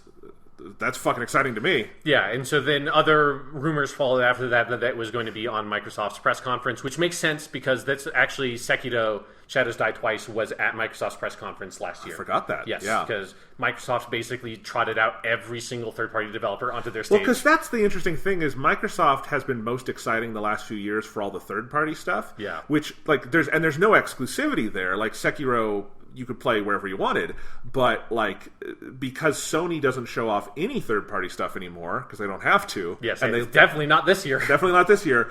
Yeah, I feel like we're probably going to get even more of that. I mean, that is the fun part of the Microsoft shows. It gets a little like repetitive, but yeah, I agree. We'll probably FromSoft works fucking fast. Yes, they're at least a 2-team studio, so it would make sense that they'd have something ready. Yeah, so that's cool. And George R. R. Martin, if he said it publicly, stuff has happened. They're not at the beginning of the process. Yeah, and I'm curious to see how much how deep his involvement was. If it was like I helped with the world building, or if it's like he was deeply involved in writing like the script and stuff like that. I'll be interested to see more details from that. What if FromSoft just full on made a Game of Thrones game and they did the whole plot and they just did it better than the show and they just did a fuck you to the show? I mean, it would be, I think, not to say easier is not the right word. It would be more fitting to do that story in a video game than it would be to do it in a TV show. I want you to have to play as Tyrion and do the battles Tyrion is in where Tyrion gets really fucked up.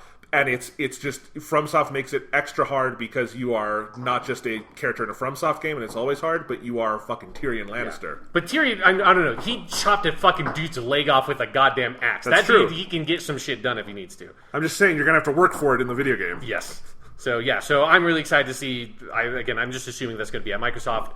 Other games that we know Microsoft has announced, and I'm assuming are going to be there in some form, Halo Infinity. Is it Halo Infinite or Halo Infinity? I wrote Halo Infinity here, but I definitely didn't Google it. So you Google it. So I'll Google it. I think it's Halo Infinite, but yeah, Halo Infinite, Infinity, whatever it is, because they had the ship. It's the Infinity engine. Yes, and I think the ship was called the Infinity. Yeah, it's just Halo Infinite. Okay, so it's Halo Infinite, not Halo Infinity. But whatever Halo Infinite is, I think we'll. After the Microsoft press conference, I think we will know what that game is. They had a teaser for it last year. That's basically nothing. I will continue my prediction from last year, which is Halo Infinite is Destiny, but with Halo. Yeah, and I'm basically in agreement. I don't know. I'm not as confident that it's going to be like a full online side of Destiny, but I think it's at least going to be a loot shooter and have like whole loot-based Diablo kind of stuff to it. Which, if that's the case, I'm going to stick my fingers down the back of my throat and vomit into the trash can over here. Yes, because I feel like actually the time is more ripe now for a more traditional Halo game than it's been in a while. And Phoebe is really, really nomming on that bone there. Yes, she agrees. She's like, I want Halo.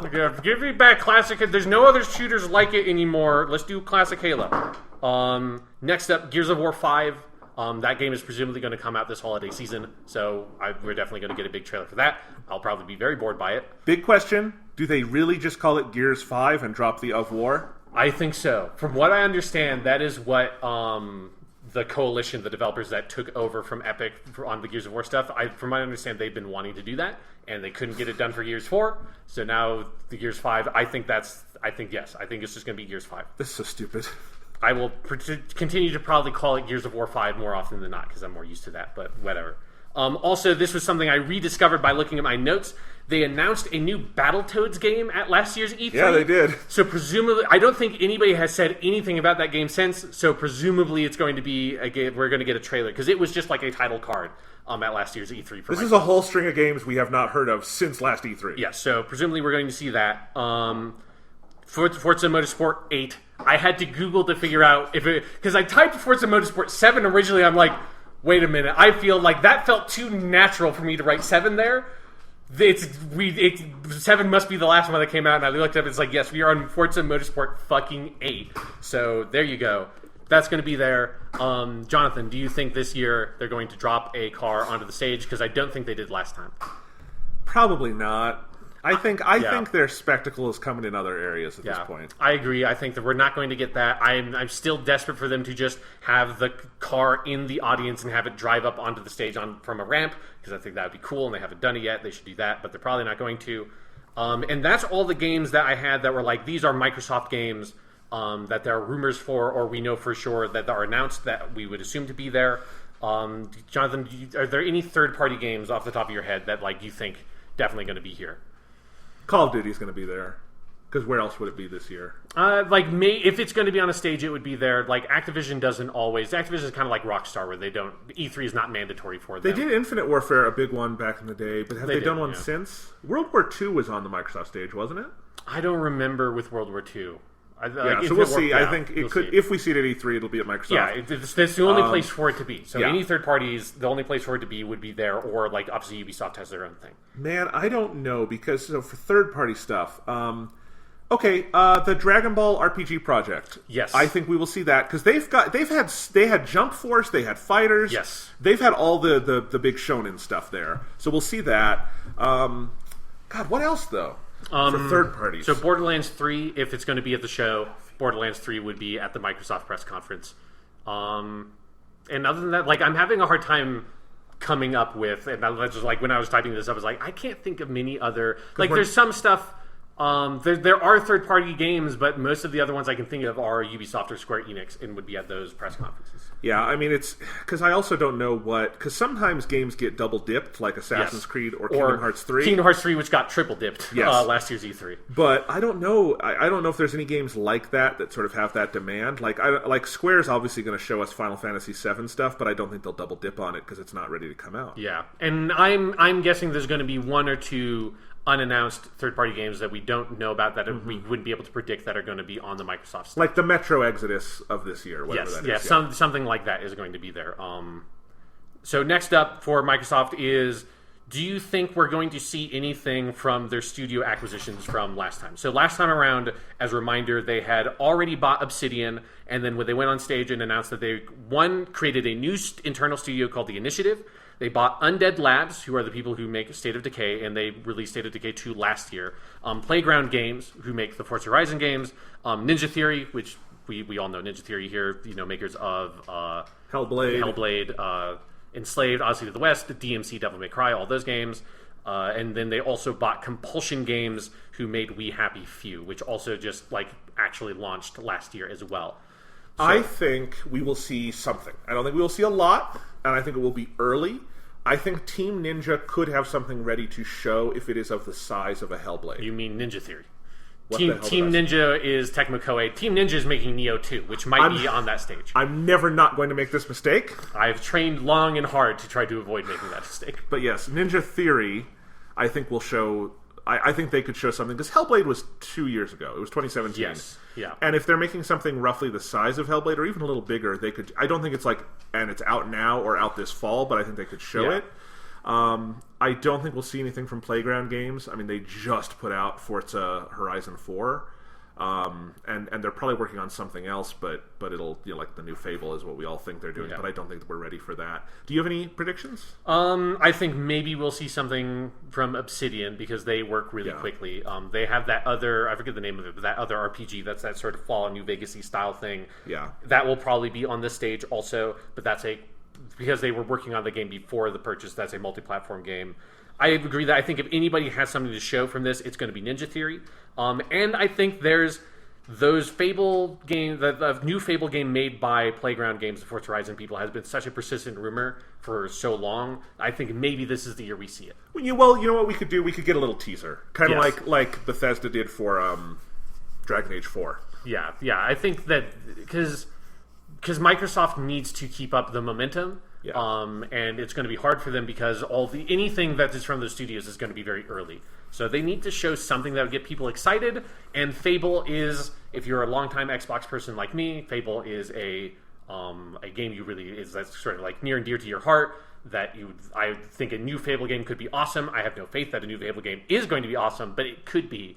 And so you get someone saying Chicken Chaser and have a funny Britishy joke, because that's a thing from Fable. And if it is Playground Games, they are extraordinarily good at what they do. I would not bet against them. Yeah, is all I'll say. Big question for Microsoft: do we see next gen stuff? Yeah. So that's next thing I have here is how much does Microsoft show of their next gen console? And then I have a series of, this is I think the order of information. And so specs is number one. I think we're going to get some kind of specs. We're going to get the equivalent of whatever Sony has put out so far. Yeah, I agree that we're at least going to get that. So I think we're at least going to get specs.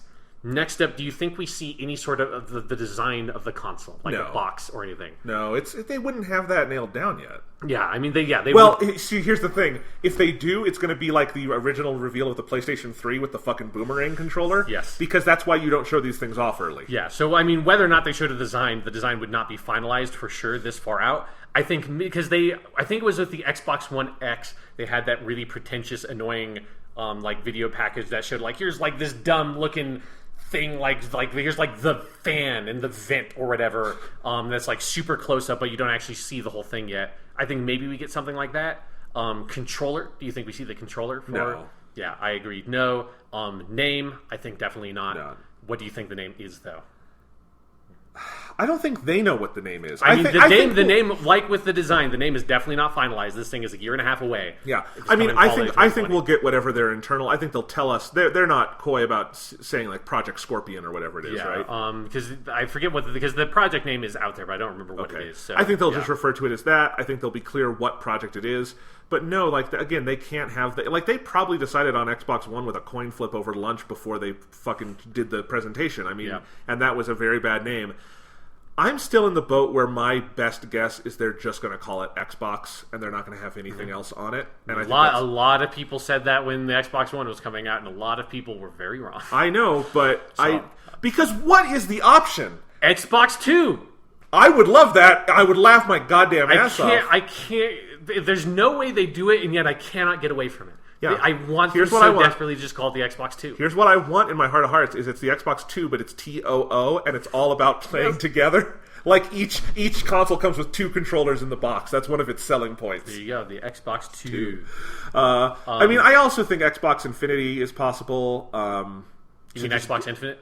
We'll see which one. Yeah. I think, but that was also a prediction around Xbox One. I think it would be great if they just came out and finally did the Xbox 720. Yep, they go back to that old gym. What if they do the Xbox 362 just to go back to when they had good consoles? What if there's someone still working at Microsoft that's their favorite thing is just to fuck with people, and so they release it and call it the OG Xbox.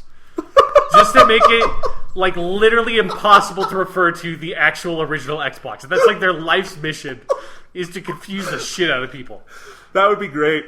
I gotta say, Sean, while we're on Microsoft, I've been messing around with my 360 because I got it out There's a whole story I have to tell at some point about I wanted to buy a 360 game for backwards compatibility, and I had money in my account, and the only way I could spend it on a 360 game was to actually pull out my physical 360 and do it. They don't let you do it on the internet or on the Xbox One. Interesting. Anyway, the 360 was such a great fucking console, Sean.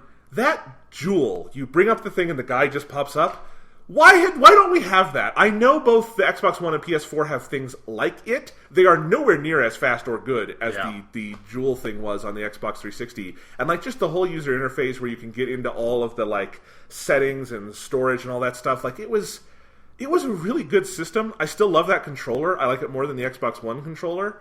I miss the 360 a little bit. And by the end of the 360 generation, I didn't feel that way, but absence makes the heart grow fonder because the 360 did do a lot of good things that the new consoles, particularly the Xbox One, have just fucked up on. Yeah, no, I agree. Yeah. So, anyway, I'm all in favor of the Xbox 360 too. That's my point. I want just the Xbox 2, or now that I've thought of the OG Xbox, I think that is the funniest possible answer. Other pieces of information that are definitely not going to be there, but I decided to put it on here anyways, is price and date. Like, both those things are so far from being decided, but there's going to be people saying, oh, we're definitely good, it's going to be $500, fucking, we don't know. Do we know that it's 2020? It's not 100% confirmed, but Sony has strongly indicated, every source I've seen from like Jason Schreier to everybody else is all saying 2020, which presumably means holiday 2020. But that's the PS4. I'm just thinking like... And I'm guessing if you asked Phil Spencer if they could release the new Xbox in 2019 and come out ahead of PlayStation, they would. Absolutely. That would be the smartest thing they could do. It's what the Xbox 360 did back in the day. It came out a full year before the PS3 and the Wii. And it would be kind of, I think, the only way to fight PlayStation at this point, because Switch very much showed that you can do a mid-gen launch and like go away with it. And if you do that straddling of like, the Xbox One is basically dead anyway, just do a new one while you have no competition. I don't think it will happen because I think we would have heard a leak about that by now. Yeah, I think we would know. I just want to put it out there that, because no one else is predicting this, I think there's a probability, and it is a low probability, I do think there's a probability that they just full on say, it's this November, here's the price point, here's what it is. I think it's like less than 10%, but I also think that if they could pull that off, they would love to pull that off. I mean, I think if they could pull it off, they would love to. I think the problem is... One, like, the dev kits would have had to have been out there for long enough that we would 100% know about it. And I think the problem they would face is, one, I think, like, if we feel like, you know, because I think both of us feel right now in this moment, it feels very soon to have a new console on the market. But the new console, if it comes out holiday 2020, the new console is a year and a half away, and that's a pretty significant amount of time. If it was actually coming out this holiday season, they would have to convince people to spend $400 to $500, because remember the Xbox One and the Xbox One X both will launch at $500. They'd have to convince people to spend $500 on that machine, especially after the Xbox One X is not particularly old, and most of their the Microsoft faithful have very recently spent a lot of money on a very expensive console. I think it would be hard for them to push that narrative because they would also have no games, because they have no games for the Xbox One. They don't have any fucking games for the Xbox 2. So I think that is the thing that makes me like. I agree that it's technically a possibility. I think it would be a very risky move, because if you launch that thing and it has mostly a dead launch because of those factors, you've really if you shoot your load too early, you're kind of fucked. It's true in life. It's true in love. It's true in gaming. Yeah, it's true in console launches. So you got to be careful with how you time that shit. Anything else you have for Microsoft? They're definitely going to talk about like xCloud service. Oh, yeah. That stuff is going to be there. But that's the only other stuff I have for Microsoft. So there's definitely going to be a bunch of third-party shit that you don't have to try to rattle off and think of everything. But it's going to be a lot of third-party stuff. I think it's going to be structured the same way all their press conferences have been structured since they took over. It's just like, here's a bunch of games. Here's some dude saying, console launch exclusive, and whatever the fuck that means, and that's going to be Microsoft's press conference. Can I say one thing we didn't predict yet?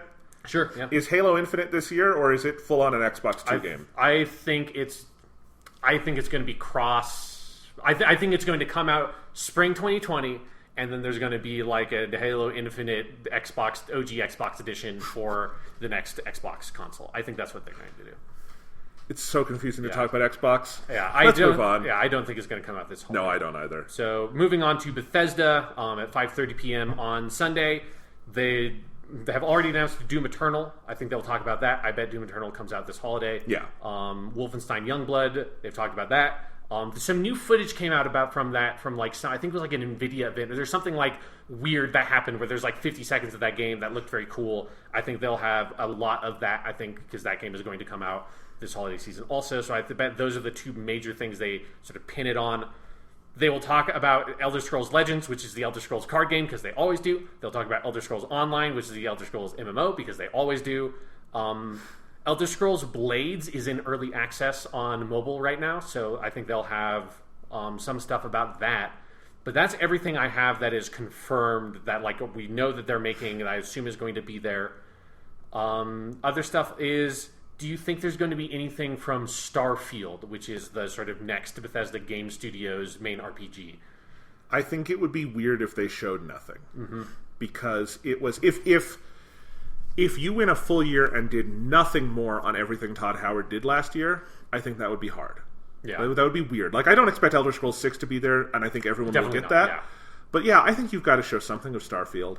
Yeah, I think you have to at least remind people that it exists. I think that's 100% a like next gen game. So I don't think we're going to see much of it. Do you think they talk about Fallout 76 at all? I think someone comes out and commits harakiri on stage over Fallout 76. I feel like Fallout 76 has started to gain a weird cult thing. Yeah, like it's starting to happen. It's starting to happen in like the weird corners of the internet. It's not Anthem. Like, let's be clear. Like, yes. it's in the ballpark of Anthem, but it's not. But it's actually a live game in the sense that like Bethesda has been working on it and updating it, and so they have fostered a community. Whereas the community on Anthem it's basically dead on most platforms. So I think they talk about Fallout 76. I think they try to spin a narrative around that game that they are like working to fix it and do kind of like the Destiny thing with that game. I agree. Rage 2 literally just launched a couple of months ago. It got decent-ish reviews, so they might say something. I don't know if they've said if there's going to be DLC for that game. If there is, I bet they will talk about it. Full-on Rage 3 announcement right now. Double down on it. Just get who is it? Andrew WK, he was playing the music last year to get him out. He's already written the theme song for the next one. Very excited about it. Do you think there's going to be a new Arcane Studios game? These are the people that made Dishonored, Dishonored 2, and Prey. They've been silent for a little bit. Prey is pretty recent, though. Prey was 2 years ago, and last year they did Moon Crash, which was a DLC for Prey, and that was on their conference. Then yes, actually. Prey was further away than I thought. So yes, I think so. I think we're going to... I don't know if it's going to be like, and it's coming out this fall, but I think if they could show an Arcane game for the same release window Prey had in 2017... Yeah, that would make sense. Yeah, I bet we're going to see whatever Arcane has been working on, and it's going to be like a spring 2020 to maybe fall 2020 game. And that's all I've got for Bethesda. It's like I feel like their slate is weird because we know that Bethesda Game Studios is working on Starfield, and we know that after Starfield they're going to be working on Elder Scrolls 6. So it's like predicting the speculation for Bethesda could turn very strange all of a sudden. You know, they kind of stole the show last year because Todd Howard couldn't stop announcing games. Yeah. And they also made Fallout 76 look a lot more interesting than it wound up being. So, Todd Howard is a fucking salesman. Like that dude can get out there and fucking convince some people of some shit. So yeah. So we'll see. Yeah. I hope he still has that cool leather jacket if he's on the stage. Yeah. I think as a general tone you're hearing, this is kind of going to be a quiet year for everybody. Yeah. But we'll see. I'm very excited to see more Doom 2. Oh, totally. I desperately want to see more of that game. That's one of my most anticipated games I want. I want to be excited about some games that are going to come out later this year because I just don't know what's coming out later this year. I do too, and frankly, you know, every time I remember Doom Eternal is coming out, I have to put it in the back of my mind and forget about Doom Eternal because otherwise I cannot function as a human because it's too exciting. Absolutely. So I'm really excited to see more of that, and I bet we get a date for that game. God damn it, I got to go play Doom 1 again. Fucking yeah. I mean, it's a good game. It depends on how you define Doom 1. Either Doom 1 would be worth playing again. I meant the Doom 2016, but yes. I'm going to play the actual Doom 1 and then just jump straight to Doom Eternal. So you know what, Sean?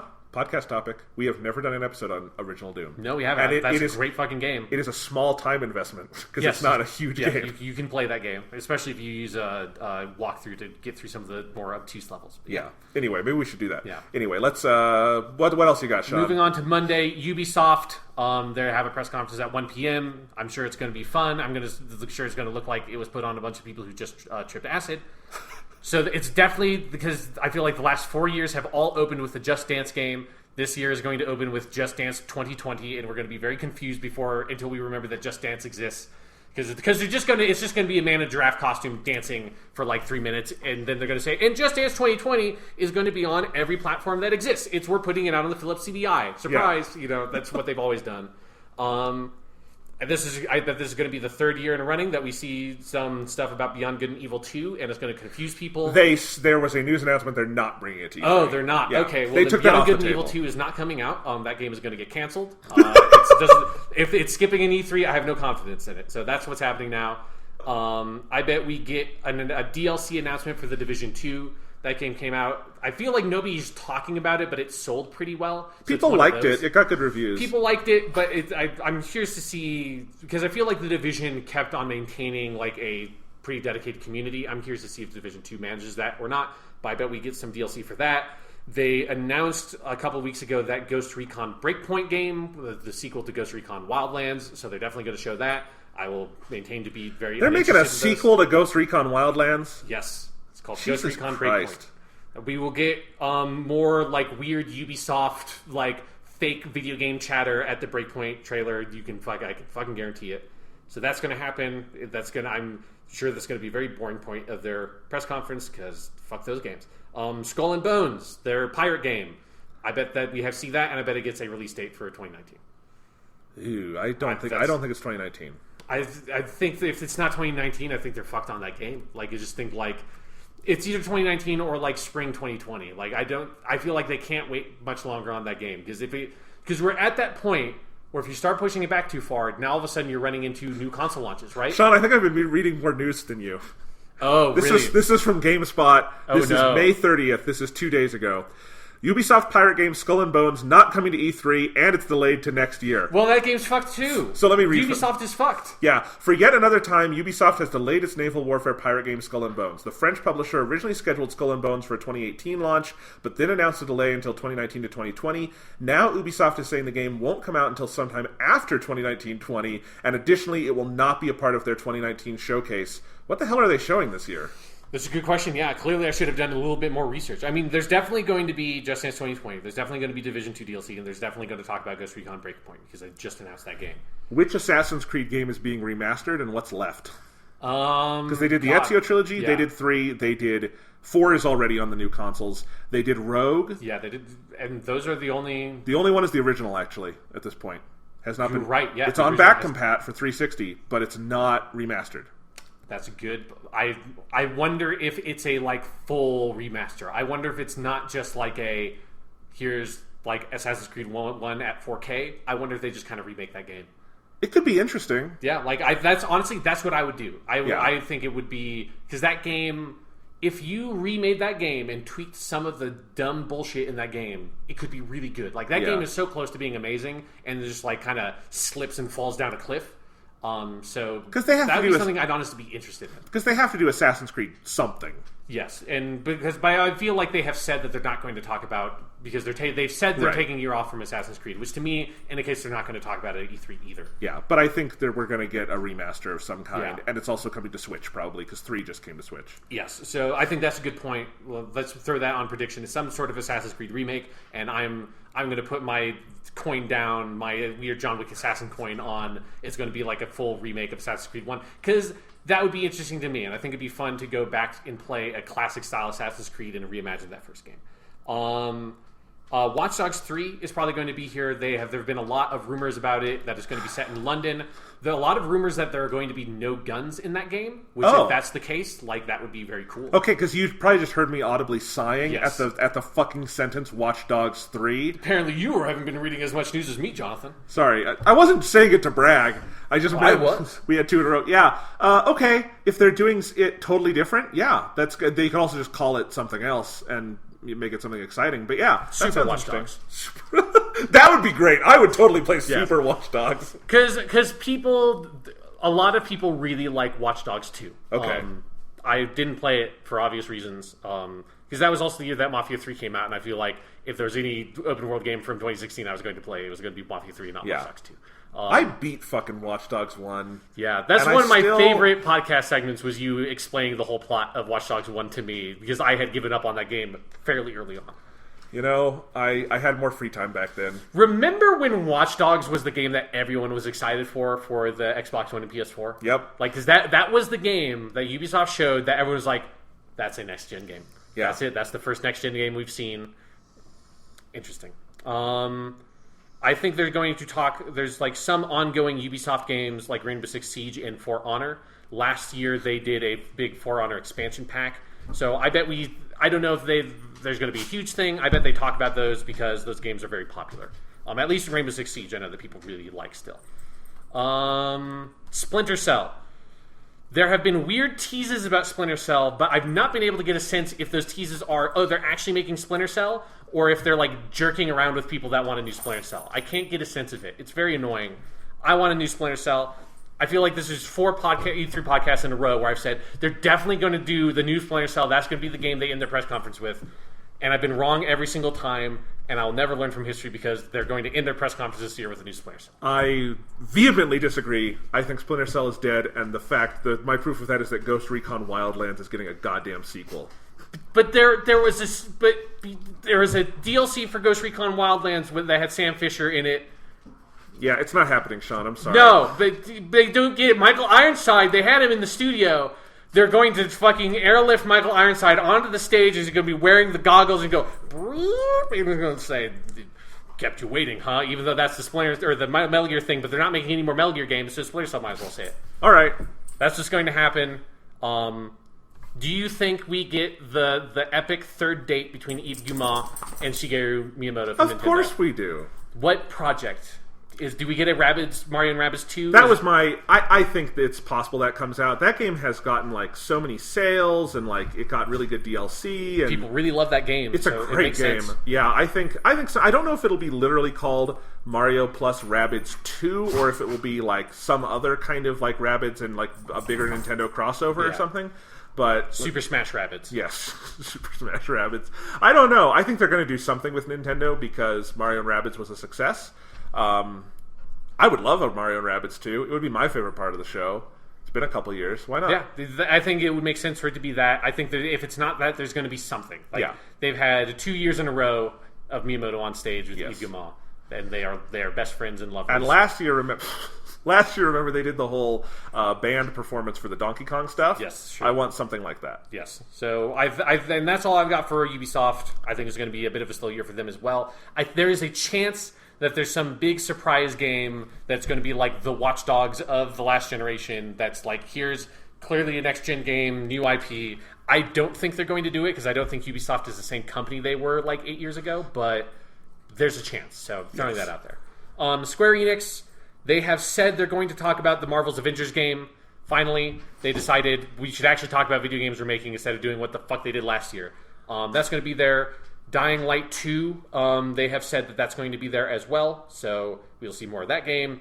They did that weird trailer, like teasers for Babylon's Fall, which is that Platinum Games game. That's not the Platinum game that was on the Switch thing, that was on their E3 thing, because Platinum Games just makes a million fucking games, apparently. Yeah, it's Astral Chain is the Switch one, and it's coming out August 30th, so that's actually upon us. Yes, so Babylon's Fall, I bet we'll actually get like a full gameplay thing for that and find out what the fuck that game is. Final Fantasy VII Remake, they will talk about that almost certainly. Dragon Quest Builders 2 is going to be out relatively soon, so I bet they talk about that. And if there's ever going to be DLC for Kingdom Hearts 3, I think they would also show it for this show. We'd probably get a little bit more about Dragon Quest XI-S. It doesn't have a date yet. That's true. So I think we get a date. Yeah, Dragon Quest XI's. Do you think we find out what Yoko Taro has been working on? Do they make my day at this E3 and show me a Yoko Taro game? I hope so. I hope so too. I don't think it's time quite yet, but I don't know. I'm not hugely confident on it either. Because how can you predict the timeline of Yoko Taro? Yeah, it's a good point. Like, I have no idea. Like, if it were anyone else, I'd say yes, because it's been 2 or 3 years, but, like, it's Yoko Taro. He could be on the fucking moon for all we know. Yeah. We know he lives in another dimension. So we already know that that's true. So who knows? I would like a Yoko Taro game. I'm just like hoping for like something at this E3 that I get very excited for. That's something we don't know about, and the Yoko Taro game would be that. If they just full on announce Nier Automata 2, how hard would you I think it would be hard for us to do podcasts because I would be so exhausted. Okay. Let's just put it that way. And then moving on to Tuesday morning with Nintendo, we will definitely get a lot of Animal Crossing. We will definitely get Pokemon Sword and Shield. I bet we see whoever the next character is for Super Smash Brothers. Yes. That is apparently not Goku because Sakurai can go fuck himself. We will presumably get some more Fire Emblem Three Houses. We'll probably get something from Daemon X Machina, like some sort of trailer or something, because I feel like both those games are coming out kind of soon, right? Fire Emblem is July. Daemon X Machina does not technically have a date, but they're still promising summer to late summer, so I think Daemon X Machina gets a date. Yes. I don't think we'll see any more Mario Maker 2 other than a brief reminder that it's coming out, because they've done other Mario Maker stuff. Pokemon Sword and Shield might be getting its own event. I was looking this up. Yeah. I think they'll show it in the Treehouse thing afterwards. That's what they did with Sun and Moon. Yeah, I'm not necessarily saying all these things are going to be the Nintendo Direct. I'm saying these things are things that Nintendo is going to talk about in the orbit of E3.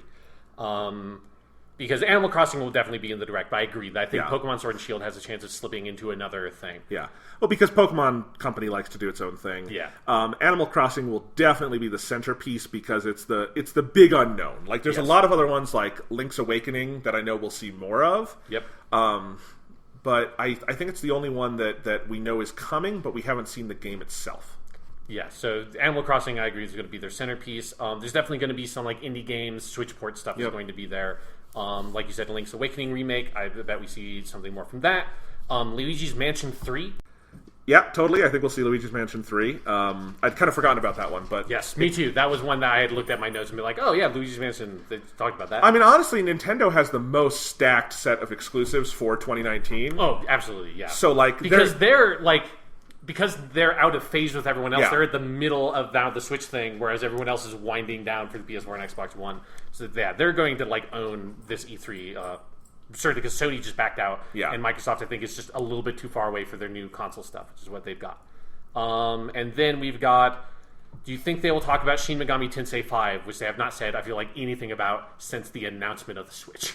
No, because when they announced the Switch, they just showed that it was a Megami Tensei game. Yeah. Then it was either last E3 or the year before that, they said it's actually 5 and we got a new trailer. Okay. Remember that? So I think there will be Shin Megami Tensei 5 news, yes. Okay, so Shin Megami Tensei 5. Yeah. Do you think we see more Labo stuff, Labo VR? They never show Labo stuff in directs, really, like the big E3 ones at least. I think Animal Crossing is going to be a Labo VR exclusive. That's what we found out. They did just add it to Smash Bros, Sean, so when I get back to Iowa, I have to play that. My condolences. It looked dumb. It did. It was that thing where I loaded up the trailer for that Labo VR thing. It was like, oh god, that is some fuzzy fucking looking footage. I can't imagine what it would look like if I strapped it to my face. And then the last thing is, they have been very silent on Bayonetta 3 for a long time. Bayonetta 3. I don't think we hear about it. Yeah. I think it is... I think they're working on it, but you did just read off 3 different games Platinum is making. Yeah. So no, I don't think it's time yet. Yeah, I agree. There's something, even though it's been a long time, I don't think we see it. We're obviously not going to see any more of Metroid Prime 4 because they rebooted development. There is the question, do we finally get our goddamn Metroid Prime trilogy port? Oh yeah, I didn't even put that on the list because every single Direct, it's rumored, it has been leaked by every retailer. I don't know if it's real or not. I want it. I'm not going to make any more predictions because my heart has been broken too much, but I do want it. Yeah, so I'm going to say no, it's not there. One other thing I thought of, do you think they talk about any of their Nintendo Switch Online, like any expansions to the online thing? I have no hope anymore. Tetris 100, the sequel to Tetris 99. I mean, people keep predicting we're finally going to get SNES in September, a full year after the launch of Nintendo Switch Online, which... sounds about right if they are ever going to do it. So maybe we get that here. I just don't know. Nintendo does not do a lot of service announcements at E3. They tend to just focus on games. Like the other big X factor is the new Switch hardware we know is coming, the Switch Mini. Yeah. And I don't know, because again, that's not usually an E3 thing for them. Because Nintendo does these updates year-round. They do them every couple months. So it's always kind of hard to predict what's going to be in this show versus the Nintendo Direct in August, let's say. Yeah. So yeah, I feel like for sure we get more Smash DLC, we get Animal Crossing, we get Pokemon, we get Luigi's Mansion, we get Link's Awakening, we get Daemon X Machina, we get a little Fire Emblem, I think we get a surprise or two, but I don't know beyond that. Yeah, I agree. It's a lot, and they keep us updated pretty regularly, so we shall see. I'm curious if they have anything that's as big as a pleasant surprise as Link's Awakening was at the Spring Direct. Yeah. But we shall see. Yeah, so that wraps up like most of it for me. One other thing, where was it? Because I was scrolling through some of my E3 2018 notes to see if there's any last things from there that I forgot about. Cyberpunk 2077. I think they've said that they're going to be there and like showing demos. So I bet we get a thing at Microsoft's press conference. Yeah, that makes sense. That's where it was announced, if you remember, at the very end of Microsoft's press conference last year. So yeah, like I bet we get some sort of trailer there, and indications are that that's going to be a 2020 game. Are there any shows in particular you're looking forward to? Microsoft's. I want to see anything they have to say about new consoles. And it would be very cool if they went really big and very bold with it. I don't know if they're in a position to actually do that, but Microsoft has the most to prove. Although I feel like I've been saying that for a long time, and most of Microsoft's press conferences have disappointed me. I mean, last year you had all the announcements of the studio purchases, but the problem with that was that most of the studio purchases were, like, felt a little bit sort of perfunctory to me. Of like, oh, you bought the guys who make Forza Horizon. Like, yeah, they've been making Xbox exclusive. You bought the people who made We Happy Few, a game that nobody likes. So, like, I've been pretty down on like how Microsoft has actually executed on their stuff. But it feels like they're slowly kind of getting there. So it'd be cool to see them. I think they have an opportunity to do something very big and crazy. It just is up to them to have like the lineup to be able to do it. Yeah, Microsoft just... I'm going to have to watch Halo continue its slow death, and that makes me sad. Yeah. Nintendo I'm looking forward to, because I'm always looking forward to Nintendo, because my Switch is right here. I love it. And I think Nintendo is going to have the most solid show of anybody. Like they've just got so much shit on their plate. And I think, and I'm very excited, even though I'm not an Animal Crossing guy, I don't even own a Switch, I'm at least excited and curious to see what Animal Crossing on Switch is going to be. It's a gritty reboot. Yes. It's an Unreal Engine 4. The Animal Crossing. Yep. It's a collaboration with FromSoft. It's really hard now. Yeah, it's brutal. It's, the first thing you see is Isabella's decapitated head on a spike. It's fucked up. Yeah. It's real fucked up. All right. Anything else about E3 before we move on? It's going to be a lighter year this year, which means that we hopefully are not going to have to do 500 podcasts on it. Maybe we'll do like the one or maybe two. We'll see how much there is. We'll definitely do one right after. Yes. But we're not doing the daily podcast like we did last year. Just no need for it. It was fun last year, but we don't need to this time. So that's E3. You want to talk some Godzilla? Let's talk about Gojira. Alright, so Sean, we are talking about Godzilla, King of the Monsters, directed by Michael Dougherty, written and directed by him. So this is the third in the Universal, no, not Universal, it's Warner's. Legendary Monsters shared universe thing, whatever they're trying to make actual kaiju movies in America, and not kaiju movies that are embarrassed to be kaiju movies, like 1998's Godzilla. Yes, yeah. I mean, to recap really quick, 2014 Godzilla, I like that movie a lot. So I rewatched it in advance of this movie, which was a good choice because this movie is way more of a straight sequel to that movie in terms of specific plot details than I think anyone would expect. Like the whole thing with Dr. Serizawa's watch is not like re-explained in this movie at all. That it was his dad's watch from the Hiroshima nuke thing, which was something I had forgotten that they talked about in the first movie. So yeah, the first movie is, I think it's a Gareth Roberts movie in the sense of like there are scenes that are really fucking awesome, but the movie's story and plot, especially after the Bryan Cranston character dies after the first 30 minutes, is just so hollow and nothing. And it's a movie that, to me, like doesn't know what kind of Godzilla movie it wants to be, because it feels like it mostly wants to be a just Godzilla stomping on a city movie. But then it also has all the stuff with the Mutos and has Godzilla be sort of a heroic figure and just can't quite settle on one interpretation. And it ends up just being a very kind of overall kind of meh experience for me. Yeah, and I liked it more, but I totally get that. Then we have Kong Skull Island, which we did not review when it came out. No, I didn't quite catch that one in theaters. Yeah, and I liked that movie a lot. It was a really cool big screen experience. I think Jordan Vogt Roberts did a terrific job with all the monsters, Kong especially. It has no illusions about what it is. It gets to the point. It's got the right kind of human characters. It does not, I feel like, waste time in getting us to the monsters. Like it gives you what you want. It doesn't give you a lot of what you don't. It was also very funny and I think stylish with all the 70s stuff.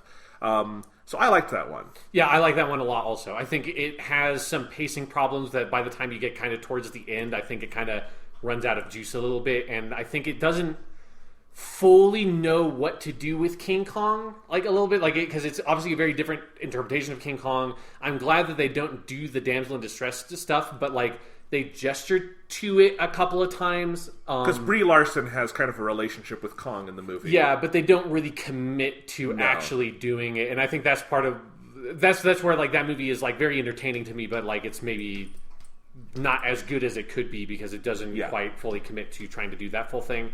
But it's trying to do something very hard where it's trying to do something with King Kong that King Kong was not designed to be. King Kong is not a kaiju movie, really. It kind of predates that genre and it's American. So. I think it's super impressive in that regard. Yes, yeah, because it's a super entertaining movie. Like people should watch it if they have not, for sure. Yeah. And now we have Godzilla, King of the Monsters. Yes. This is the new one where they Legendary got the rights to Rodan and King Ghidorah and Mothra. Yes. And so all the big kaiju are here from the big Godzilla team-up movies in Japan. And that's what this is, basically. Yes. It's a Destroy All Monsters movie. It's a fusion of Ghidorah the Three-Headed Monster and Godzilla, Mothra, and King Ghidorah, giant monsters all out attack. Like that's basically what the plot of the movie is. It's kind of fusion of those two movies, not really Destroy All Monsters. Okay, sorry, I was thinking of Monsters All Out. I never remember the full title of Godzilla, Mothra, and King Ghidorah. Yeah, because the full title is ridiculous, and it leaves out one of the monsters in the movie, Baragon. Yes. Poor Baragon. Poor Baragon. I love that movie, though. It's fucking great. Yeah. Okay, so let's give our thoughts now on King of the Monsters. It's tough because I think this movie does some things very impressively. The monsters are great when you see them. The designs are great. The sound effects are wonderful. The music by Bear McCreary is A+. Yeah. Fantastic. There are some moments I liked. We'll talk spoilers here, so if you haven't seen it, you can go away. But there's the scene with Dr. Serizawa saving Godzilla. I think it's a great scene. Other than that, I thought this is one of the worst scripts for a Hollywood movie I have ever encountered. It is so poorly, abysmally written. The human stuff is so overwrought. It really felt to me like this movie could not get the fuck out of its own way. It had to overthink every step of the process that is just, there are monsters and they fucking fight. Like, get to it.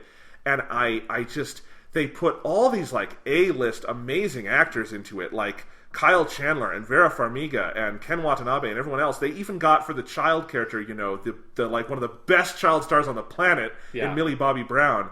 And it's like, just the writing is so bad. You spend so much time with the people, and it's so fucking boring and overwrought. And then when it gets to the actual fight sequences, there are some cool standalone images, like big tableaus that I thought were good, but the actual fights were totally, to me, Michael Bay Transformers, shake the goddamn camera and make it impossible to see. And then I also thought the movie couldn't decide, are we human-level POV on the monsters, where the fights are going on in the background and we follow the people, which is what the 2014 movie did, I thought, well, because it stuck to that, or is it more kind of like a Toho style, like the Monsters All Out Attack one, where you really do just get to see from a kaiju this point fight. Forward, because I think we're going to talk about that movie a couple of times. Let's just refer to it as GMK. Okay, because GMK. That's how most people talk about it. Okay, GMK, where you really do just get to have some time where you see the monsters fighting full frame.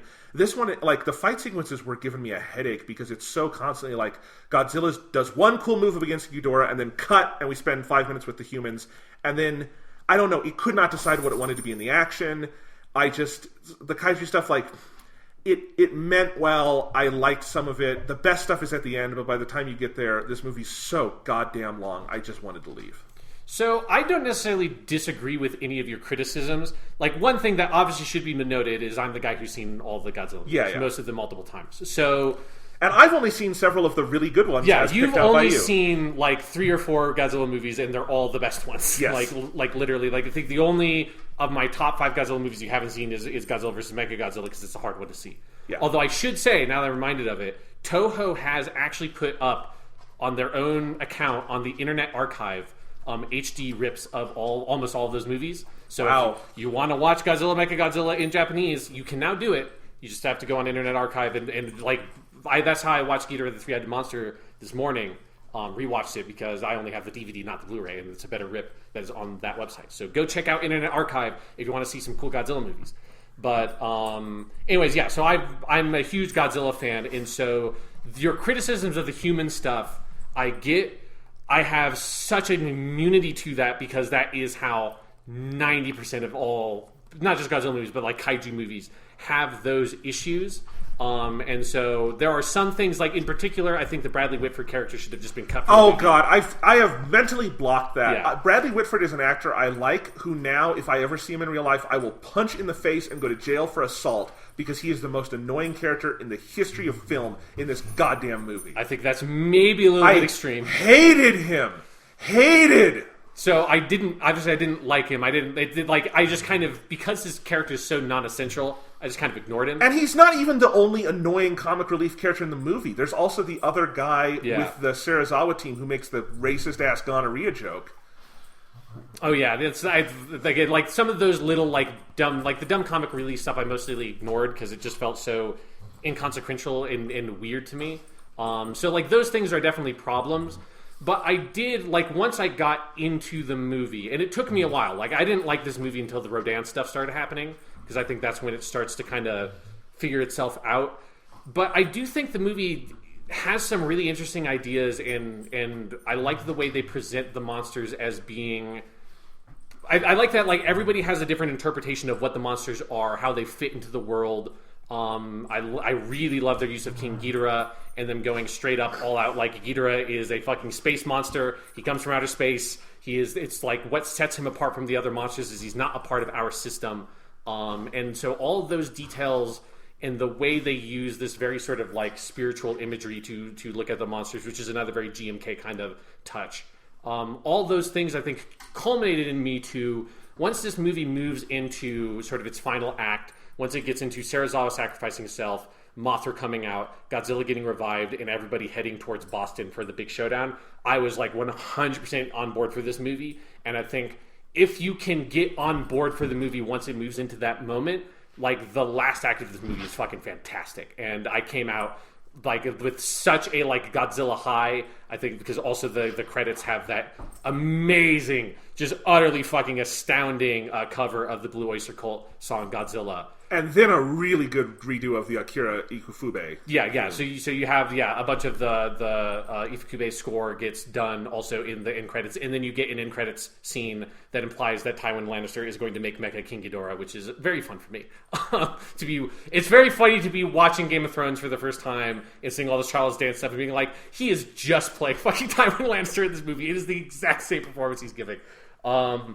But yeah, like so I definitely recognize a lot of your issues with the movie, and I think, like, honestly, it's that thing of where I am such a huge Godzilla fan that, like, it's very easy for me to see past some of those problems, and this movie is so clearly made by someone who really loves the Godzilla films and is immersed in them in a way that the legendary Godzilla movie was not, or like I can't just say that out. The 2014 Godzilla movie like is a like Godzilla movie and gets Godzilla in a lot of ways, but I think part of the some of the problems of that movie comes from this lack of engagement with the entire history of Godzilla and it like only feeling aware of one small subsection of it. Whereas this movie feels like if you did a like marathon of Millennium era Godzilla movies, which are like Godzilla 2000, Godzilla vs. Megaguirus, Godzilla Final Wars, GMK.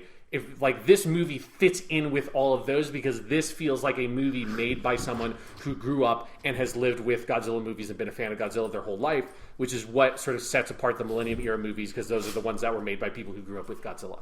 And so there's something about this movie to me that really gets at my Godzilla loving heart that allows me to see past those problems. And I think if you do see past those problems, there are a lot of interesting themes, a lot of great imagery. And I think past the Antarctic scene at the beginning, which I would agree is full Michael Bay bad Transformer stuff, I think after that the action gets much, much better. And then by the end, I really like the last action scene of this movie. Yeah, I don't disagree with any of that either. Like, I think that's all completely valid. And I do, again, like the movie's passion for these monsters is obvious. Yeah. And, there's the scene where Rodan is chasing them down and is like just ripping apart the fighter jets. Yes. That's one of those scenes that I never thought Hollywood would do or do right. And they totally do it right. And it's really cool. I mean, I just want this dude now to make a full remake of the original Rodan movie because all the stuff of the destruction of that city just from Rodan flying over it and this kind of redo of that scene from the first Rodan movie is really cool with modern effects. Like, they do a great job with all that stuff. But mostly this movie just... And again, I have not seen all the Godzilla movies, but of the ones I've seen, GMK is one of my favorites. Yes. It really just felt like, for most of the movie, I wanted to go home and put on my GMK DVD and watch that instead, because I actually like the people in that one, and it's got a good story, and you've got cool monster action that I thought was better shot than this. But I mean, GMK is a much better movie than this, but GMK is one of like the 3 or 4 best Godzilla movies ever made. Which, so, yes, it is an unfair... It's not a fair comparison. Like, that director is outside of Ishiro Honda, probably the most talented director for kaiju movies specifically. So. Yes, it's the same guy who did the Death Note movies, which is a fun footnote. Yes, that and the Gamera trilogy, which one day we will do a Gamera podcast. One day that will happen. Yes. I guess I don't even know all that much what to say. Because I agree, the second hour of this movie is much better than the first. Yeah. Like, the first hour of this movie needed to be torn down, rebuilt, ground up. It's awful. Welcome to Godzilla films. Okay. But, like, Yeah. But, Godzilla films, they've also made, like, 30 of them. Yeah. They're throwing $200 million at this movie. There are just certain things that, like, even if it is true of some other Godzilla movies, a Hollywood production with this amount of production values shouldn't fuck up this bad at some of the basic things, like how characters talk, or how I feel like the movie cannot, for the longest time, gets out of its own fucking way in over-explaining the story and just getting into, like, all their dumb lingo for it, too, just kind of got on my nerves with, like, the Titans and things like that, and just, like, they half wanted it to be serious and half wanted it to be cheesy, and I don't think they straddle that line very well. You've got all these good actors doing, like, this, they should have just gotten fucking popsicle sticks with googly eyes for half the people in this movie. Like, you did not need Kyle Chandler and Vera Farmiga, and it's honestly extra distracting to me that it's them, because I guess I haven't seen them in many other movies, so, like, I didn't recognize them. He's Coach from Friday Night Lights, so it's like, I know this dude can act, and it's just... and I did not feel the thematic stuff as much as you. I thought it was interesting in the abstract, but I thought the only moment where it came together for me was Serizawa saving Godzilla and doing the resurrection. But other than that, there's all this, like, Christian imagery, and there's all this talk of, like, resurrection and stuff, and, like, spirituality that just felt really hollow to me. Oh, no, there's something about... So, again, like, this movie is taking a lot of ideas that are in Ghidorah the Three-Headed Monster, which is the movie that King Ghidorah comes from. That's the first movie where Godzilla teams up with other monsters, and he teams up with Mothra and Rodan. I rewatched it this morning. It's very good. Because I think it's the 5th one, so it was when Ishiro Honda was still directing them. And that movie has a whole environmental message to it as well. That's more subtle than this one. But like, for me, the movie, like, and the spirituality stuff is less about, like, the Christianity and resurrection. Like, it plays with those images and motifs, but it's much more about this idea of human arrogance, I feel like, which is, like, a big religious concept. And, like, in most of my favorite stories that deal with religion, like Frankenstein or Nier Automata, they all tackle this idea of the arrogance that humanity is in control of creation and in control of its own environment, when we obviously are not. We are animals as much as everything else. And so those are themes that I really like. And I'm not going to tell you that this movie is elegant at executing those themes, but it's almost like a Star Wars prequels kind of idea, where it's like, it may not be elegant at it, but at least it is going for it. And especially compared to, like, the 2014 Godzilla movie and Kong Skull Island, that aren't really going for any, especially the 2014 Godzilla movie, that's just, like, past that first act is kind of all flash and absolutely no substance at all.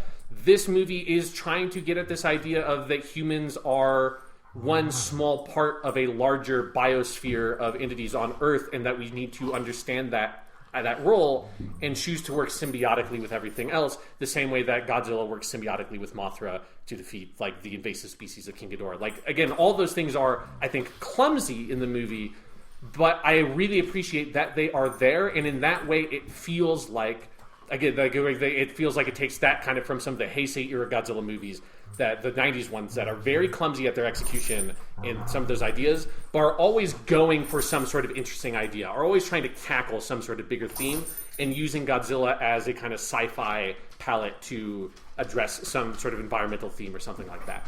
And that, to me, is what this movie is doing. No, and I totally... So, Sean, you're not the first person I've heard some of these ideas from. Yeah.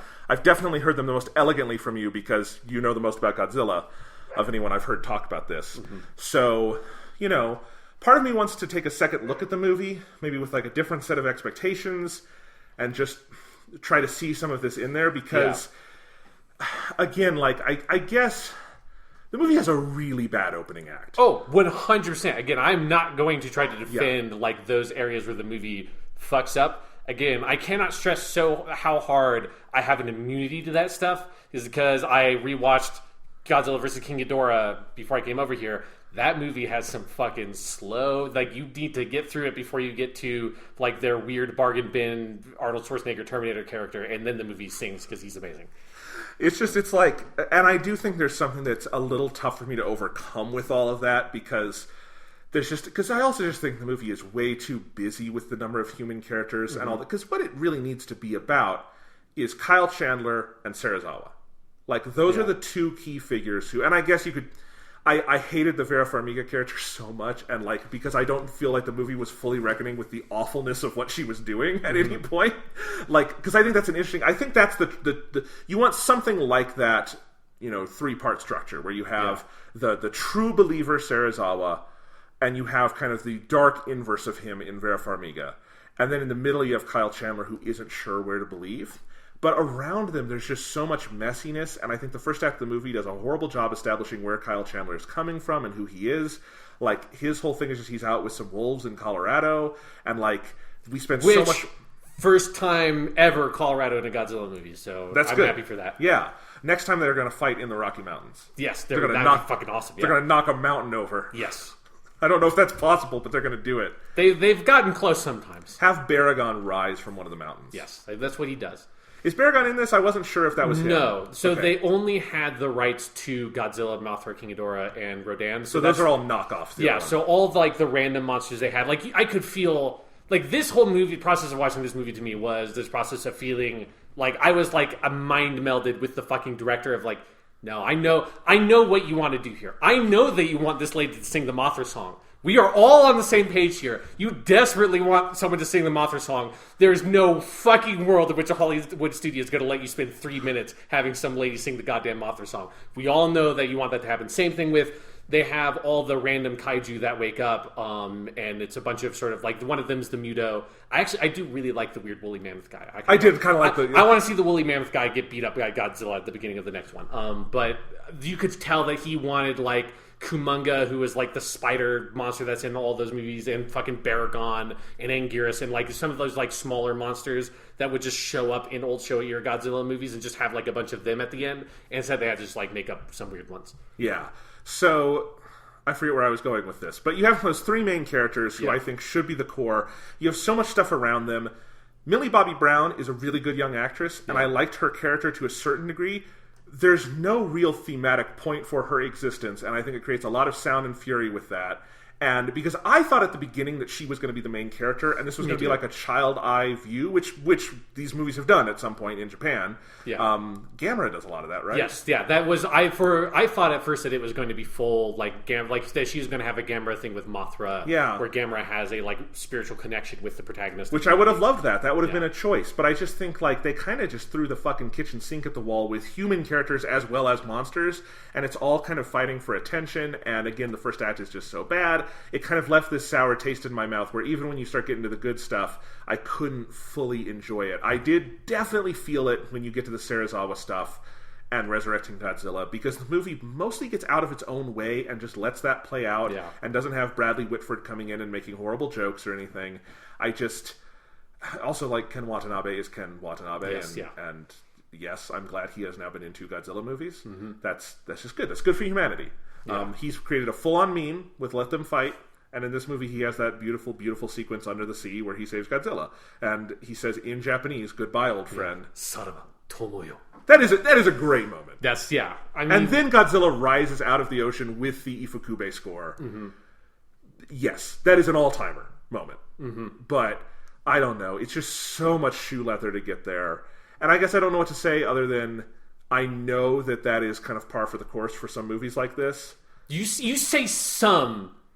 You should say most. Again, we should stress you've only seen mostly the really good Godzilla movies. But okay. most people going to see this in theaters this weekend are in my boat. I think the point I'm making is that this is way more of a Godzilla movie than a mass audience is, I think, probably willing to accept. Yeah. Because it turns out the Godzilla movies are really fucking hard to make, and most of them fall into the same pits because I think they're really hard. It's very difficult to balance all those elements. And it's one of the things that makes the 2014 Godzilla movie really interesting is that it's like in inverse of what you expect, in that the first act is fucking fantastic because that's all the stuff with Bryan Cranston, and then they make the most inexplicable choice any script I've ever seen make, which is killing that fucking character, and then the movie's completely lost. And in most Godzilla movies, it's the reverse. Most Godzilla movies, the first act is very meandering, the second act it starts to kind of build up, and then the third act is unbelievable if it's a good one. Or if it's one of the better ones. If it's a really good one, all of it's good. But like the average level Godzilla movie that you like enjoy, it's this kind of arc where then like it starts really weird, it starts to kind of build up in the middle. Usually like at the beginning of the second act, it's a little bit more exciting because that's when you get like the first fight, and it kind of falls a little bit, and then it's like crescendos at the end, and it's like, oh my god, I can't believe this movie's awesome. Yeah. You know, I guess one of the other ones that's in my head that you've always put in like the middle of the pack is Godzilla 2000. Yeah, that's. I think that's a little bit like middle up. Okay, yeah. Middle up. Yeah, but that's one I've seen several times, and that one also has probably too much shoe leather to get to the fights and stuff. But I also like the people in it. I remember like just really like their interest. Like not that they're like deep, interesting characters, but I like them. And that is something with the Godzilla films I've seen and enjoyed. I just kind of like being around the people when they're there, even if it's not the best part of the movie. I actively every person in this movie is stupid and bad except Ken Watanabe and maybe Sally Hawkins. I think I only really feel that for like the Bradley Whitford character. I actually kind of like the main three, the family, because you said earlier that the Millie Bobby Brown character has no reason to exist. I don't think that's true. I think like they take too long to play that card, but I think when there's something about when that part where she leaves, she takes the Orca device that can communicate with the monsters, and she goes to Fenway Park. And like that whole sequence where when she just fucking screams at King Ghidorah at the top of her lungs and Godzilla shows up, there's something about that moment where there's a parallelizing between her and Godzilla that really works for me. She's the character that like that our two main characters on like either side of the fence have to convince. That the dad has to be convinced himself, but he has to be able to pull the daughter towards him, and the mom's trying to keep her with herself. And it's like that moment where she decides to jump ship is like the turning point for that fight, where like the fight can truly start. There's something about that I think I need to see the movie again to kind of put it all together. There's something about that like instinctively works really well for me, and that like that moment really landed for me a lot. I like that moment a lot, and it's got one of the best shots in the movie where she turns and smiles as Godzilla is coming. Yes, yeah. But also, that shot would have hit me harder if I'd gotten a better sense of what they were fucking trying to do with the character through the first 90 minutes of the movie, because it is like, Mom, I thought you were going to exterminate all the humans in a nice way. Like, what the... Because, like, Vera Farmiga in the scene where she gives the, like, videotape message about what she's doing comes off as such an utter lunatic. It is so far of, like, we're gonna wipe out every city and then vegetation will grow. Like, it is so far on the, like, bioterrorist domain that it also rings totally false when she and Tywin Lannister fight. Like... I feel like they stack the deck so hard against her that when they start doing the redemption stuff, I'm like, you tried to kill the planet. Like, that's... Well, save the planet, but kill all the humans. Like, there's a certain level where, like... I don't know. They didn't need to go that far with it, because I also don't really believe the daughter would be that into it. Because I don't... Because the way I interpreted it was... Well, one, I think it's important to note in the year 2019, there's something about me of like, yeah, no, kill most of the people. Like, we're fucked. We're fucked. So, kill most of the people. If we could rebuild everything, like... We're so fucked. Someone should unfuck us. Like, I don't actually think that we should murder most people on the planet, but if Godzilla says it, it's going to happen. So, fucking a plan would be nice. At some point. But her plan this is going to be your political platform when you run for Congress. Yeah, it's going to happen. A plan would be nice. But her plan is not like, obviously a lot of people will die with what she is saying. But one, I think her thing is like, those people are going to die sooner rather than later either way. Her thing is that she wants to be able to control it, which is another form of human arrogance of thinking we can... and she's she's trying to couch it in the same kind of language that Serizawa uses of like, oh, we're trying to restore a balance, but she wants to be the one in control of the balance, and that's where it obviously goes wrong, and she ends up following down this path that leads to no, like you can't, like the whole point of the balance is that you can't fucking control it, which is why you end up pushing it in the other direction because you're trying to achieve the balance in this like very arrogant way. But I think her plan as she presents it is something where I do buy that she believes it. I do buy that she believes like, no, like, yeah, there's going to be suffering that's going to happen, but the benefit is going to so tremendously outweigh the risk because again, like we are right now in 2019 staring down the barrel of mass extinction on the planet Earth. And climate change is basically at the point that we can't do anything about it, or like the only solutions we have are so unrealistic that they're never going to be put into place. And any solution is a temporary fix.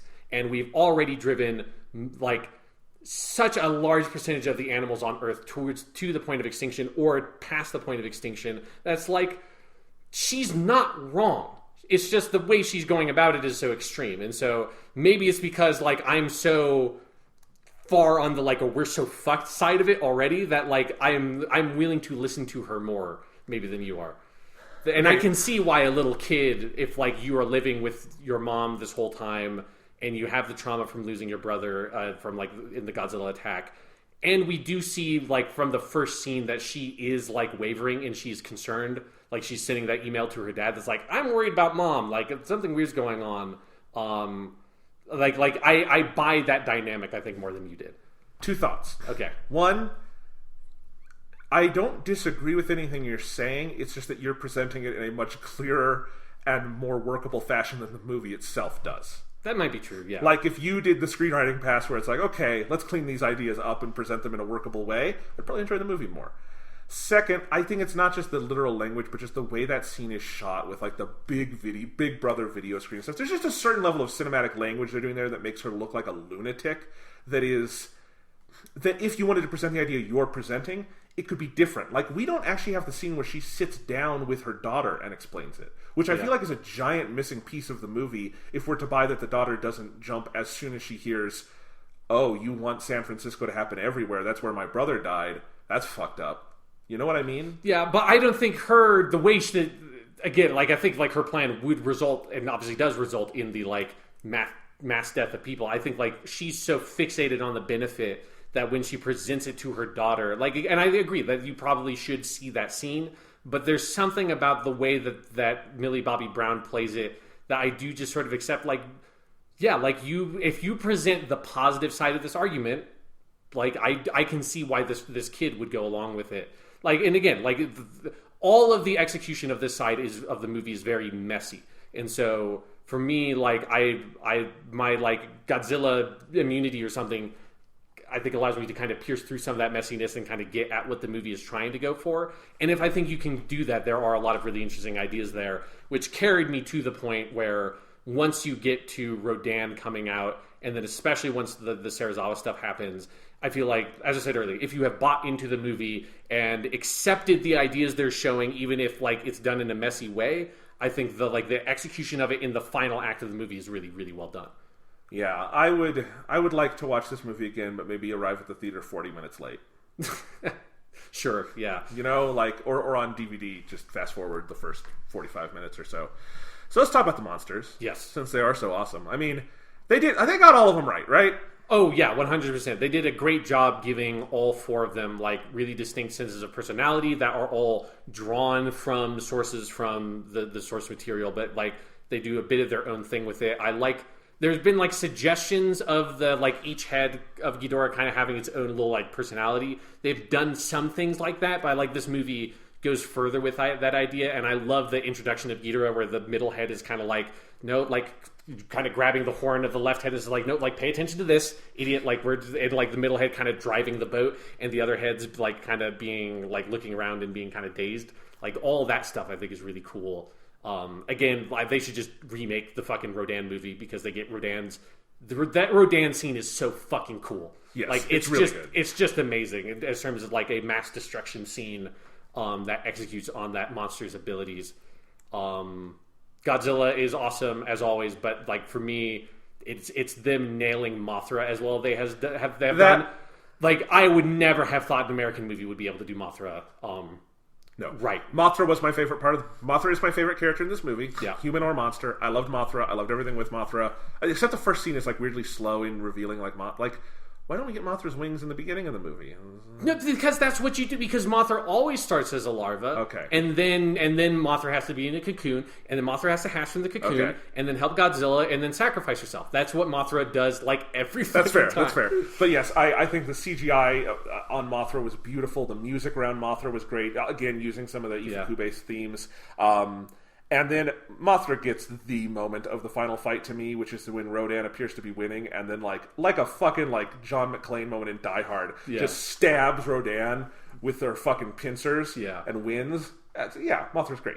Yeah, Mothra's amazing, and again, it's the thing of where, like, I think Mothra is a character that I think Hollywood I would have expected Hollywood to have a hard time executing on, because it's. One, like, Mothra is like the, sort of feminine kaiju. Like, that sort of was the original pitch, was how can we, like, do a very different kind of monster that has that sort of grace to it. And that's what Mothra is. And I think, like, your general expectation going into a kaiju thing is that, like, that just doesn't fit. But there's something about Mothra that, like, when you get Mothra right, it can really make one of these movies.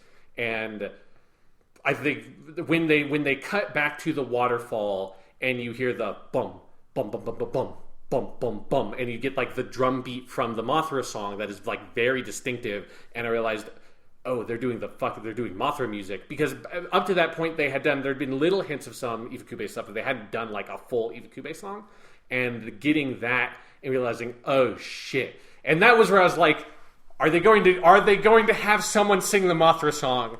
No, they didn't. Again, I can virtually guarantee you that is something the director pushed for, because you don't get this far without at least asking if you could do the Mothra song. But they do the twins, and this is where they try to jam so much Godzilla into this fucking movie. By the way, I totally missed until I looked it up online later that Zhang Ji was supposed to be playing twins. I just thought that was the same character, and I was like, why is she in two places? No, and the thing where I realized it, because after the first part of the movie I was with you, where I was kind of confused, are those two different, what's going on, why is she both at the Mothra base and on the sort of helicarrier thing? But then the one on the helicarrier, I think she's talking to the main dude, and she shows him, because her whole role is that she's the one who studies myths and is explaining all the myths side of it. And she shows that her family has been a part of Monarch for 2 or 3 generations, and when she's showing pictures, it's pictures of twins all throughout, it's 3 or 4 generations of twins, all mysteriously without husbands. So I don't know, I'm not sure how that worked out. Artificial insemination, sure, but it was something of where the implication there is that it is the same sort of infant island thing from the Godzilla and Mothra movies, of you have these twin priestesses that summon Mothra.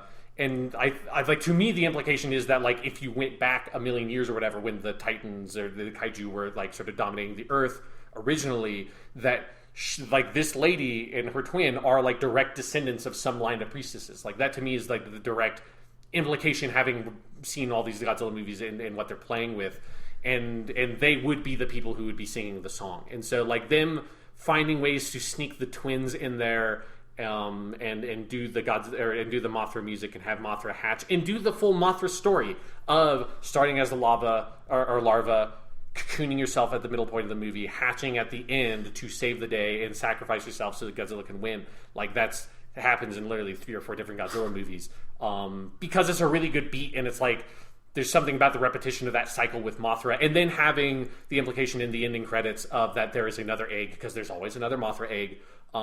That stuff works really well for me, and I 100% represent or understand that the only reason that works for me is that I am a huge fan of these movies, which I think is something that's going to be a difficulty for most people seeing this. Is there's stuff that this movie does that if you don't have a big affection for Godzilla, I think and you miss it, I don't think there's much more. There's not a lot to that scene that you're going to be able to latch onto.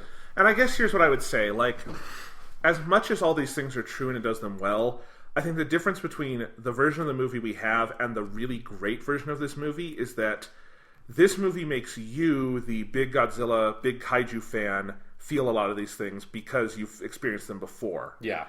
I don't know if it will make people who are not big Kaiju fans feel these things. There's no reason it couldn't do that. Yeah. I think a really accomplished version of this would make me feel like a lot of the things like I would be describing these and then you'd be like, yeah, that's every Godzilla movie. You should watch this, this, and this. And I don't know if someone walking out of this is going to be like, all that was so awesome. Which Japanese ones should I go see that this is taking from?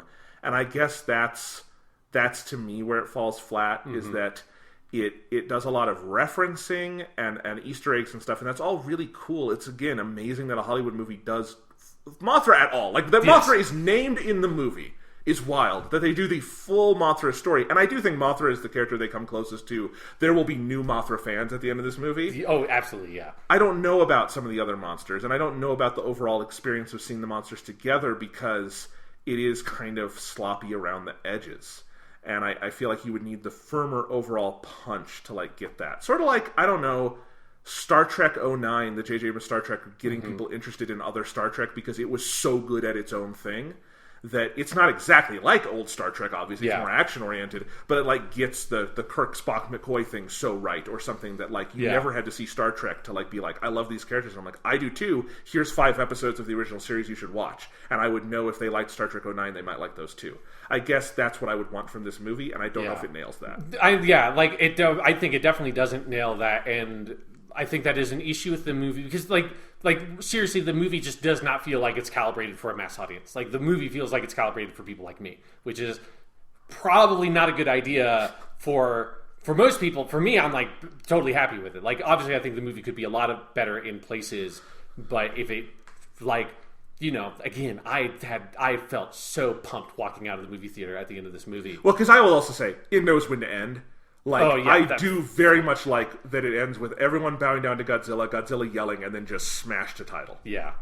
Like, it does not... I was worried we were going to have to get 5 to 10 minutes of, like, the father and daughter, like, at the grave of Vera Farmiga, and, like, a big... I don't know, some kind of big, like, scene with the government again. And luckily, Godzilla movies...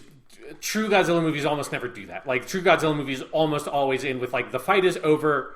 the movie's basically done. Like, the fight is over, we'll have, like, 2 minutes of Godzilla, like, swimming away or something happening, and then, like, here's... Like, this is, like, the level where, like, one of my major disappointments with the movie is that they didn't have the kanji character for Owadu to pop up in the middle of the screen over that image of Godzilla roaring into the sky, because that, again, I can almost guarantee you the director asked for that, and they're like, no. What? No. Like, you can't... No, you can't put a big Japanese kanji character over the end of this movie. Like, that's ridiculous. I mean, they do have the katakana Gojira under the title logo, which is really cool. Which is good. Or did you also catch when they go to, like, the Atlantis kind of city and they have one of the tablets of Gojira? It's only there for, like, half of a second, but you can see on the very edge of it, it's just written katakana Gojira. No, I didn't. It's very funny to me that obviously for 99% of the audience... Either they don't even see it at all, or if they see it, it's like, oh, that's some weird language. And then for me, it's like, apparently, like, the ancient Atlantis people just, like, wrote Japanese. They had the same writing system. It's a big coincidence. They wrote post-war katakana. Yeah, exactly, yeah. And they were just, you know, they thought, this thing kind of looks like a gorilla and it kind of looks like a whale. So let's combine the English word gorilla and the Japanese word kujira for whale, and that's the portmanteau, and that's how we make Gojira. Which is something I think of every single time Ken Watanabe says Gojira in this movie. It's like... how silly the actual origin of the name Gojira is compared to Godzilla, which has all the, like, the god spiritual stuff, like, built into that name, and it's like, that's not really where the name comes from, but it's pretty good. Yeah, it's good. I mean, yeah, I also think there's just like there's a tonal thing with me in this where I feel like they're not quite sure how pulpy this should be. And I felt that a lot in the acting and the writing, where, like, there are lines that I think delivered differently I would have, like, kind of pumped my fist at, but just felt like they were slightly out of place. Like, I think the best example is Vera Farmiga at the end with Long Live the King. Like, I liked it in theory more than I liked it in delivery. And I feel like part of that is that, like, I wanted more of, like, an MCU... or, like, DC CW show kind of vibe of, like, let's just go full camp and let's really let, like we're not going to have subtext. We're just going to let the characters say the things in, like, bright, bold, pastel, comic book, pulp fashion. And I think the movie kind of wavered between that and more of like a Hollywood Michael Bay style sort of attempt at a sort of like heightened realism. And I feel like that line being straddled was a little awkward to me, and I think that's part of how, if they continue trying to do these kaiju movies, that's kind of the roadmap you want to take. It's just let it all be on its sleeves a little more. Yeah, because I just don't know if I would generally because like I don't think the tone of this movie is ever particularly pulpy. Because I also just don't think that that's like a particularly natural tone for Godzilla. And I'm not sure what to say though, because it's like, because I agree, a lot of this is like a Japanese kaiju movie. I just think it works differently. Like, Hollywood is not Japan, and there are some things that just work in a Japanese cultural and cinematic setting that if you do the same thing in Hollywood, isn't going to work. And I think you have to find whatever equivalent will work for that. And I just thought there were a lot of points in this where I wasn't feeling it. But also, I'm not the Godzilla fan on this podcast, so your opinion matters more in some sense on this one. I mean, I don't think it's about an opinion mattering more. I think it's just like, what audience is this movie really aiming for? And I think it's like... Well, sadly, it's not aiming for you because there's not that many people and it wouldn't recoup the budget. Yeah, like, again, I'm saying that it's like, my job is not to have this movie make a bunch of money. It's like, I mean, I care about the movie being successful because I like the movie. I want there to be more movies like this. But, like, ultimately, that's not, like, really my concern. So it's like a theoretical problem to me because, at the end of the day, I'm a human. I'm selfish, and I just want the movie I want to feel good and have the fun movie for me. I don't care if other people like the movie. So let's look to the future a little bit. Okay. Well, no. Before we go there, because we kind of brushed around it, but I do want to talk about, I think, the sequence for me that totally nailed and clicked the movie into place, which was Serizawa going down and resurrecting Godzilla. Because there's a couple of things there. Is one, I think, like the knowing inversion of the ending of the original Godzilla movie is really potent to me, because for people who don't remember, the scientist that creates the oxygen destroyer that kills the original Godzilla is also named Serizawa. So they those characters are immediately mirrored. God, I was having such deja vu through that whole movie. I'm like, why? Maybe it's... I was thinking I must just remember it from the 2014 movie. I forgot that's the name in the Ishiro Honda original. Yeah, from the original movie, which they never really do anything with in the 2014 movie, other than he has the story about how his dad was in World War II, which I'm assuming is like some vague, that Serizawa in some weird way.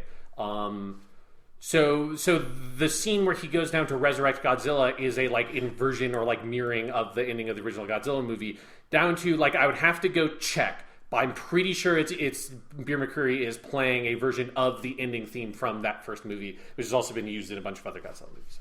Most notably, also at the end of Godzilla vs. Destroya, where Godzilla dies and is resurrected, because that's something that these monsters do all the time. And so him going down and using not an oxygen destroyer, but using a nuclear weapon, which is still basically the same thing, to instead of try to kill Godzilla as a part of this sort of tragic cycle of weapons proliferation and development, which is what the first movie is about, for having this character instead it being a hopeful version of that, where I'm sort of using the destructive power of this weapon for something positive and good, and to create this symbiotic relationship between humanity and Godzilla. There's something so beautiful about that scene, and it is that scene would not have worked at all if you didn't have Kinsan doing it, and him being there and saying Saraba Tomoyo as the bomb explodes, and then touching the skin of Godzilla. Touching the skin of Godzilla and doing that, which is also, all this shit is so the fucking 90s Gamera movies, the Atlantis shit, the fucking touching him, all that. It's super Gamera. And then Godzilla popping out of the water and it playing the music.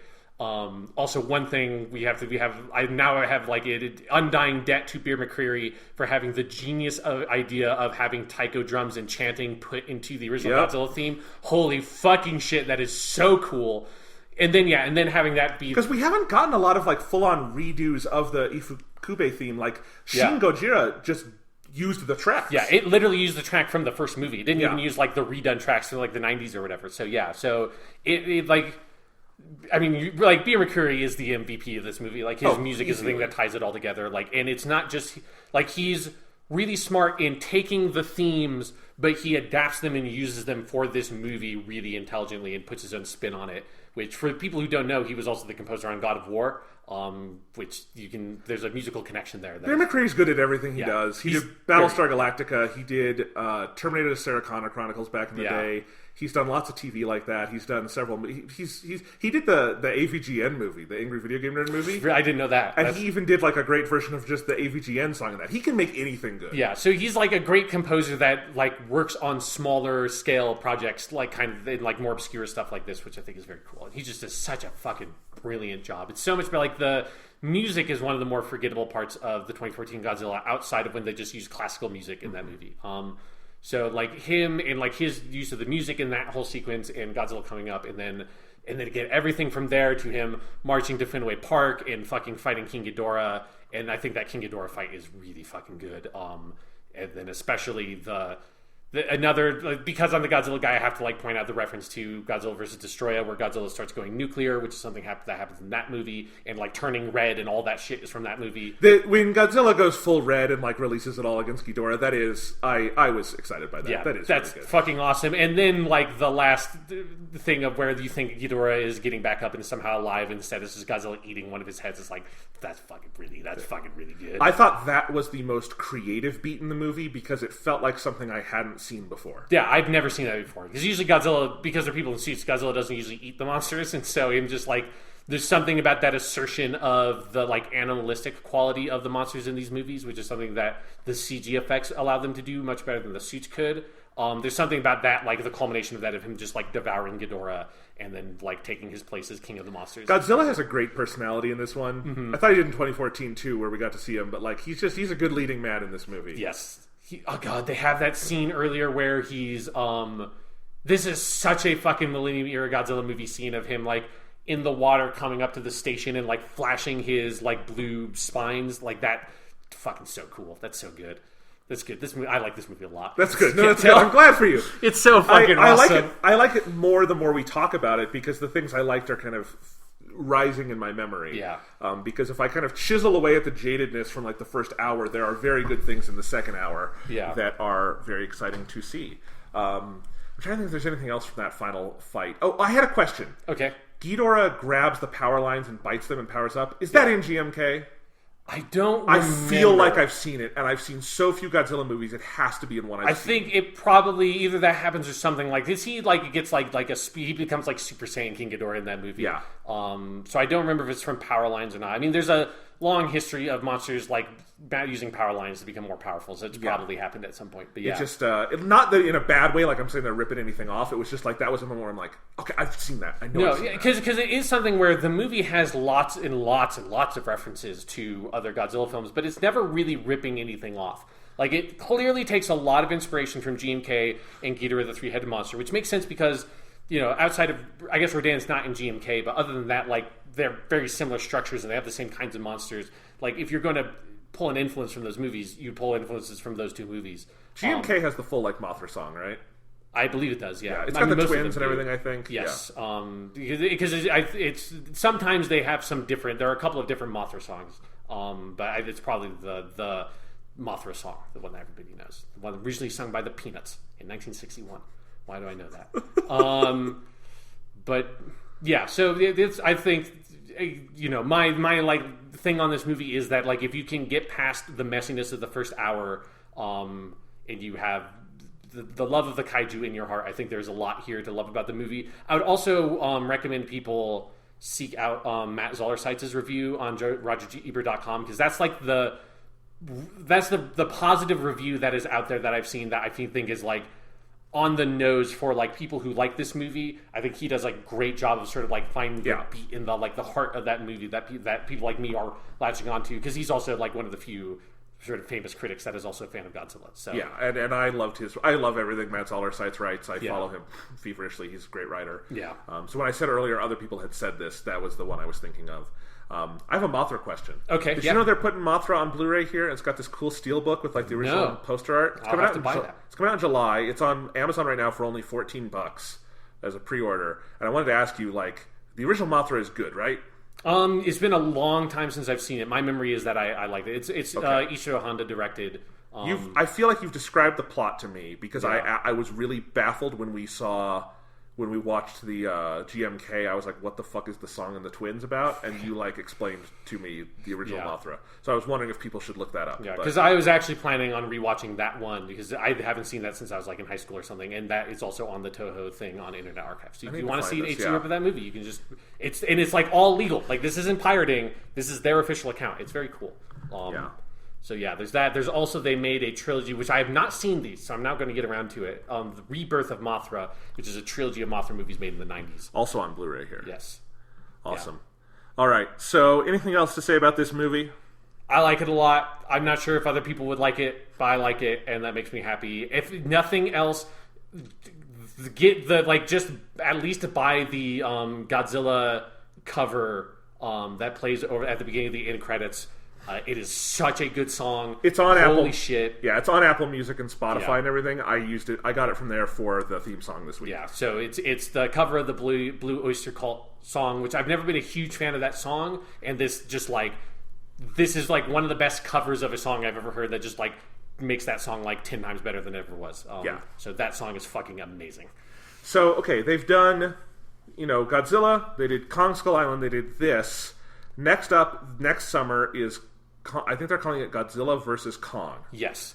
They're not calling it King Kong versus Godzilla. Which, that's the 1963 original, right. Yeah. I don't know why they can't just put King in the title. It's Godzilla versus Kong. Or do Godzilla v. Kong, Dawn of Monsters or something. I don't know. But yeah, none of these movies have done great. Godzilla 2014 did good, $500 million. Kong Skull Island did okay. This one looks like it's going to do okay.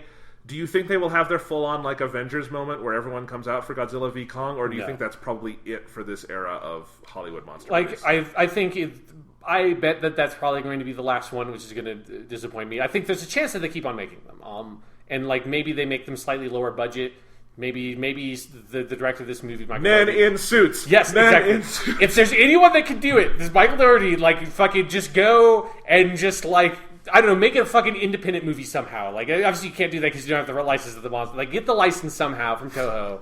Make an indie Godzilla movie with dudes in suits and have him fight fucking Anguirus or something. Make it a remake of Godzilla Raids Again. And just have songs. Just do the whole fucking thing. Just do it. Because I just feel like he just wants to do it. I just feel like he just wants to just make a Godzilla-esque Godzilla movie because he got the closest I think anybody can within the Hollywood system of making the most Godzilla movie that's feasible. It's fucking. I cannot believe that this movie exists. It's utterly baffling to me that they allowed this dude to make this fucking movie. Yeah, I do not know what to think about next year's movie. I hope it's good. I also. The way they set up the story in Kong Skull Island and then in this one, I have no idea how Kong and Godzilla are going to fight. Because it's not like the 63 film? Yeah, 63, yeah. Because Godzilla's just still an asshole in that movie, right? Yes, yeah. That's Godzilla.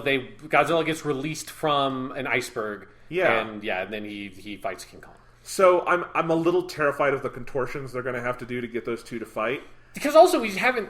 it's the thing that I have to remind myself when I think about it is that we haven't seen Kong in this universe in 40 years. So I'm just curious what they do with that. I mean, they do have a line in Kong Skull Island that's a he's still growing thing. That's if we need to, we can kind of put him on par with Godzilla. Also, the issue I have is it's very hard for me to imagine Kong being able to stand up to Godzilla. How powerful Godzilla is by the end of this fucking movie is King Kong's just gonna get his fucking ass kicked, right? It's just hard for you to imagine him standing a fucking chance. Yeah, I don't know. It's because I feel what you would really want to do is just have the fight in the middle, and then they become friends, and there's another enemy to fight. I mean, this is my guess of what the plot of that movie. I mean, either you just do a straight up Godzilla fights King Kong, and if you do that and you want to have a winner, I would have Godzilla win because King Kong won the last time, so you have to give it to the other guy this time. Or my bet is, because there is a post-credit scene of Godzilla King of the Monsters, which is Charles Dance, Tywin Lannister, showing up because he's just they kind of just forget about him for the last, I don't know why he's in this movie. I love Charles Dance, but it's such a waste of a character. He's just there to be evil. He's just hey, to be evil, okay, I can do that. But he shows up to whatever the country is that Rodan attacked, where Godzilla fought King Ghidorah for a little bit and chopped off his head, and he buys King Ghidorah's severed head from the black market, which to me is a direct indication that you make a Mecha King Ghidorah, because that is a thing from Godzilla vs. King Ghidorah. Which, although I don't know if any other director has the fucking balls to just say, like, we're making a Mecha King Ghidorah, like, let's just do it. But if I was making Godzilla vs. Kong with the pieces I have set up, I would do Godzilla and King Kong fight in the middle act of the movie. And it's something where the Charles Dance character is setting it up to like try to get them to kill each other so that he can destroy humanity with Mecha King Ghidorah. Something happens with the Millie Bobby Brown character that like she's able to stop that fight. I would also like. Oh, I guess this wouldn't make sense because I keep on forgetting that the Kong Skull Island is set in the 70s, so it's kind of hard to pull a character from that. Anyway, but have Millie Bobby Brown show up, do something. Have the monsters. Godzilla and King Kong reach some sort of understanding. Then Mecha King Ghidorah shows up, and then they both beat up Mecha King Ghidorah. That's the movie I would make. I would too. Millie Bobby Brown is in the next one. Yes, I know and that. So is yeah. Kyle Chandler. It's directed by Adam Wingard, who's done some interesting stuff. He did the Death Note movie on Netflix, which yeah. I don't blame him for. I don't blame anyone for that. It's a bad idea. There's a history of directors making Death Note movies, making fucking amazing Godzilla movies. So for all we know, it's going to be incredible. Yeah, I mean, again, like they're putting these a couple of these out so fast that there was no time for that. What are his other movies? He did You're Next, that horror movie. He did the Blair Witch remake that everyone hated. So yeah, it's kind of up and down. Although everyone who's done one of these so far has been like a horror director or an indie director who has never done a big budget one. Yeah. So we'll see with this next one. I forget who's writing it. It's Terry Rossio, who is half of Terry Rossio and I forget his screenwriting partner, but he did like Aladdin and Pirates of the Caribbean and all of those. So that's kind of interesting. I hope it's good. It'll be interesting. It's March of next year, so it's pretty soon. Yeah, I am really excited for it. I have no idea if it's going to be good or not. Like, again, these movies are phenomenally fucking difficult to make. Oh, yes. Like, it's got to be one of the most difficult genres to try to execute on because it's expensive, it's special effects heavy, no matter how you slice it, and you're tasked with, like, everybody is there to see the monsters, but you can't just make a 90-minute movie that is just the monsters fighting. Like, it's just not... Like, the most you can do is to just do what Godzilla Final Wars did and just make the other half of the movie The Matrix. Like that's, like, the way you have to be able to do if you want to have it all be action. So these movies are hard to make. I don't have any confidence going into any of them that they're going to be great. So far, we've had a pretty solid track record. So, like, if it's at least as good as any of these movies, like, I'll be very satisfied. I will say the cast does not include Tywin Lannister. But so maybe they're just keeping that secret. But they have said Zhang Ji is in it again. Well, there you go. So, she's the one of she's the twins, I guess. Yeah. Yeah. Zhang Ji should be in more things, and they should give her a bigger role next time because she's great. And let her sing the Mothra song. I would die happy if they let Zhang Ji sing the fucking Mothra song and maybe do a little wuxia action just for good measure. All right. Anything else to say before we wrap up this week, Sean? I like Godzilla. Watching like this movie coming out has like lit my Godzilla fever again, and so I have watched. Let's see, because I also watched all three of the CG animated Netflix Godzilla movies. Those are like okay. I would not recommend them if you're not a fan of Godzilla. Okay, because I think they're hard to get into. But I enjoyed them. Particularly the third one gets fucking crazy. So if you do watch them, stick through all the way to the third one because the third one is the payoff. Because it's basically they're kind of like one giant 4.5 hour movie, really, that's split into 3 parts. So I watched those 3 movies. I rewatched Godzilla 2 2014. I rewatched Kong Skull Island. I watched Ghidorah the Three-Headed Monster. And I watched Godzilla vs. King Ghidorah. So I've watched 7 Godzilla movies in the past week. Which really, that's probably the past 5 days because I watched 2 movies. I watched part 2 and 3 of the Netflix ones and Ghidorah the Three-Headed Monster and Godzilla vs. King Ghidorah in the same day. So wow, yeah. So that's why I slowed down a little bit on season 3 of Game of Thrones. It's okay. Yeah. I get it. It's Godzilla fever, and the only prescription is more Godzilla. Yes, and now I have good HD rips of a lot of the Godzilla movies I only have DVDs of. So I'll probably watch Mothra and Godzilla vs. Ghidorah and some of those. I would love to know the story of how this fucking thing on the Internet Archive came about because I'm going to download the shit out of these. Yeah. Put those on my hard drive. All right. Next week, middle of the week, Wednesday, we will have our E3 podcast. But if you come back into our feed on Monday, we're going to have the start of a new bonus series we're doing. Oh. It will not rob you of other episodes. There will be bonuses, kind of like we did last year with our Doctor Who classics. Drum roll, Sean. Do you want to tell the fine folks what we're going to be rewatching this summer and doing bonus podcast episodes of that we will be starting a week from today? It's the most epic of all things ever. It's something I have been wanting for a very long time.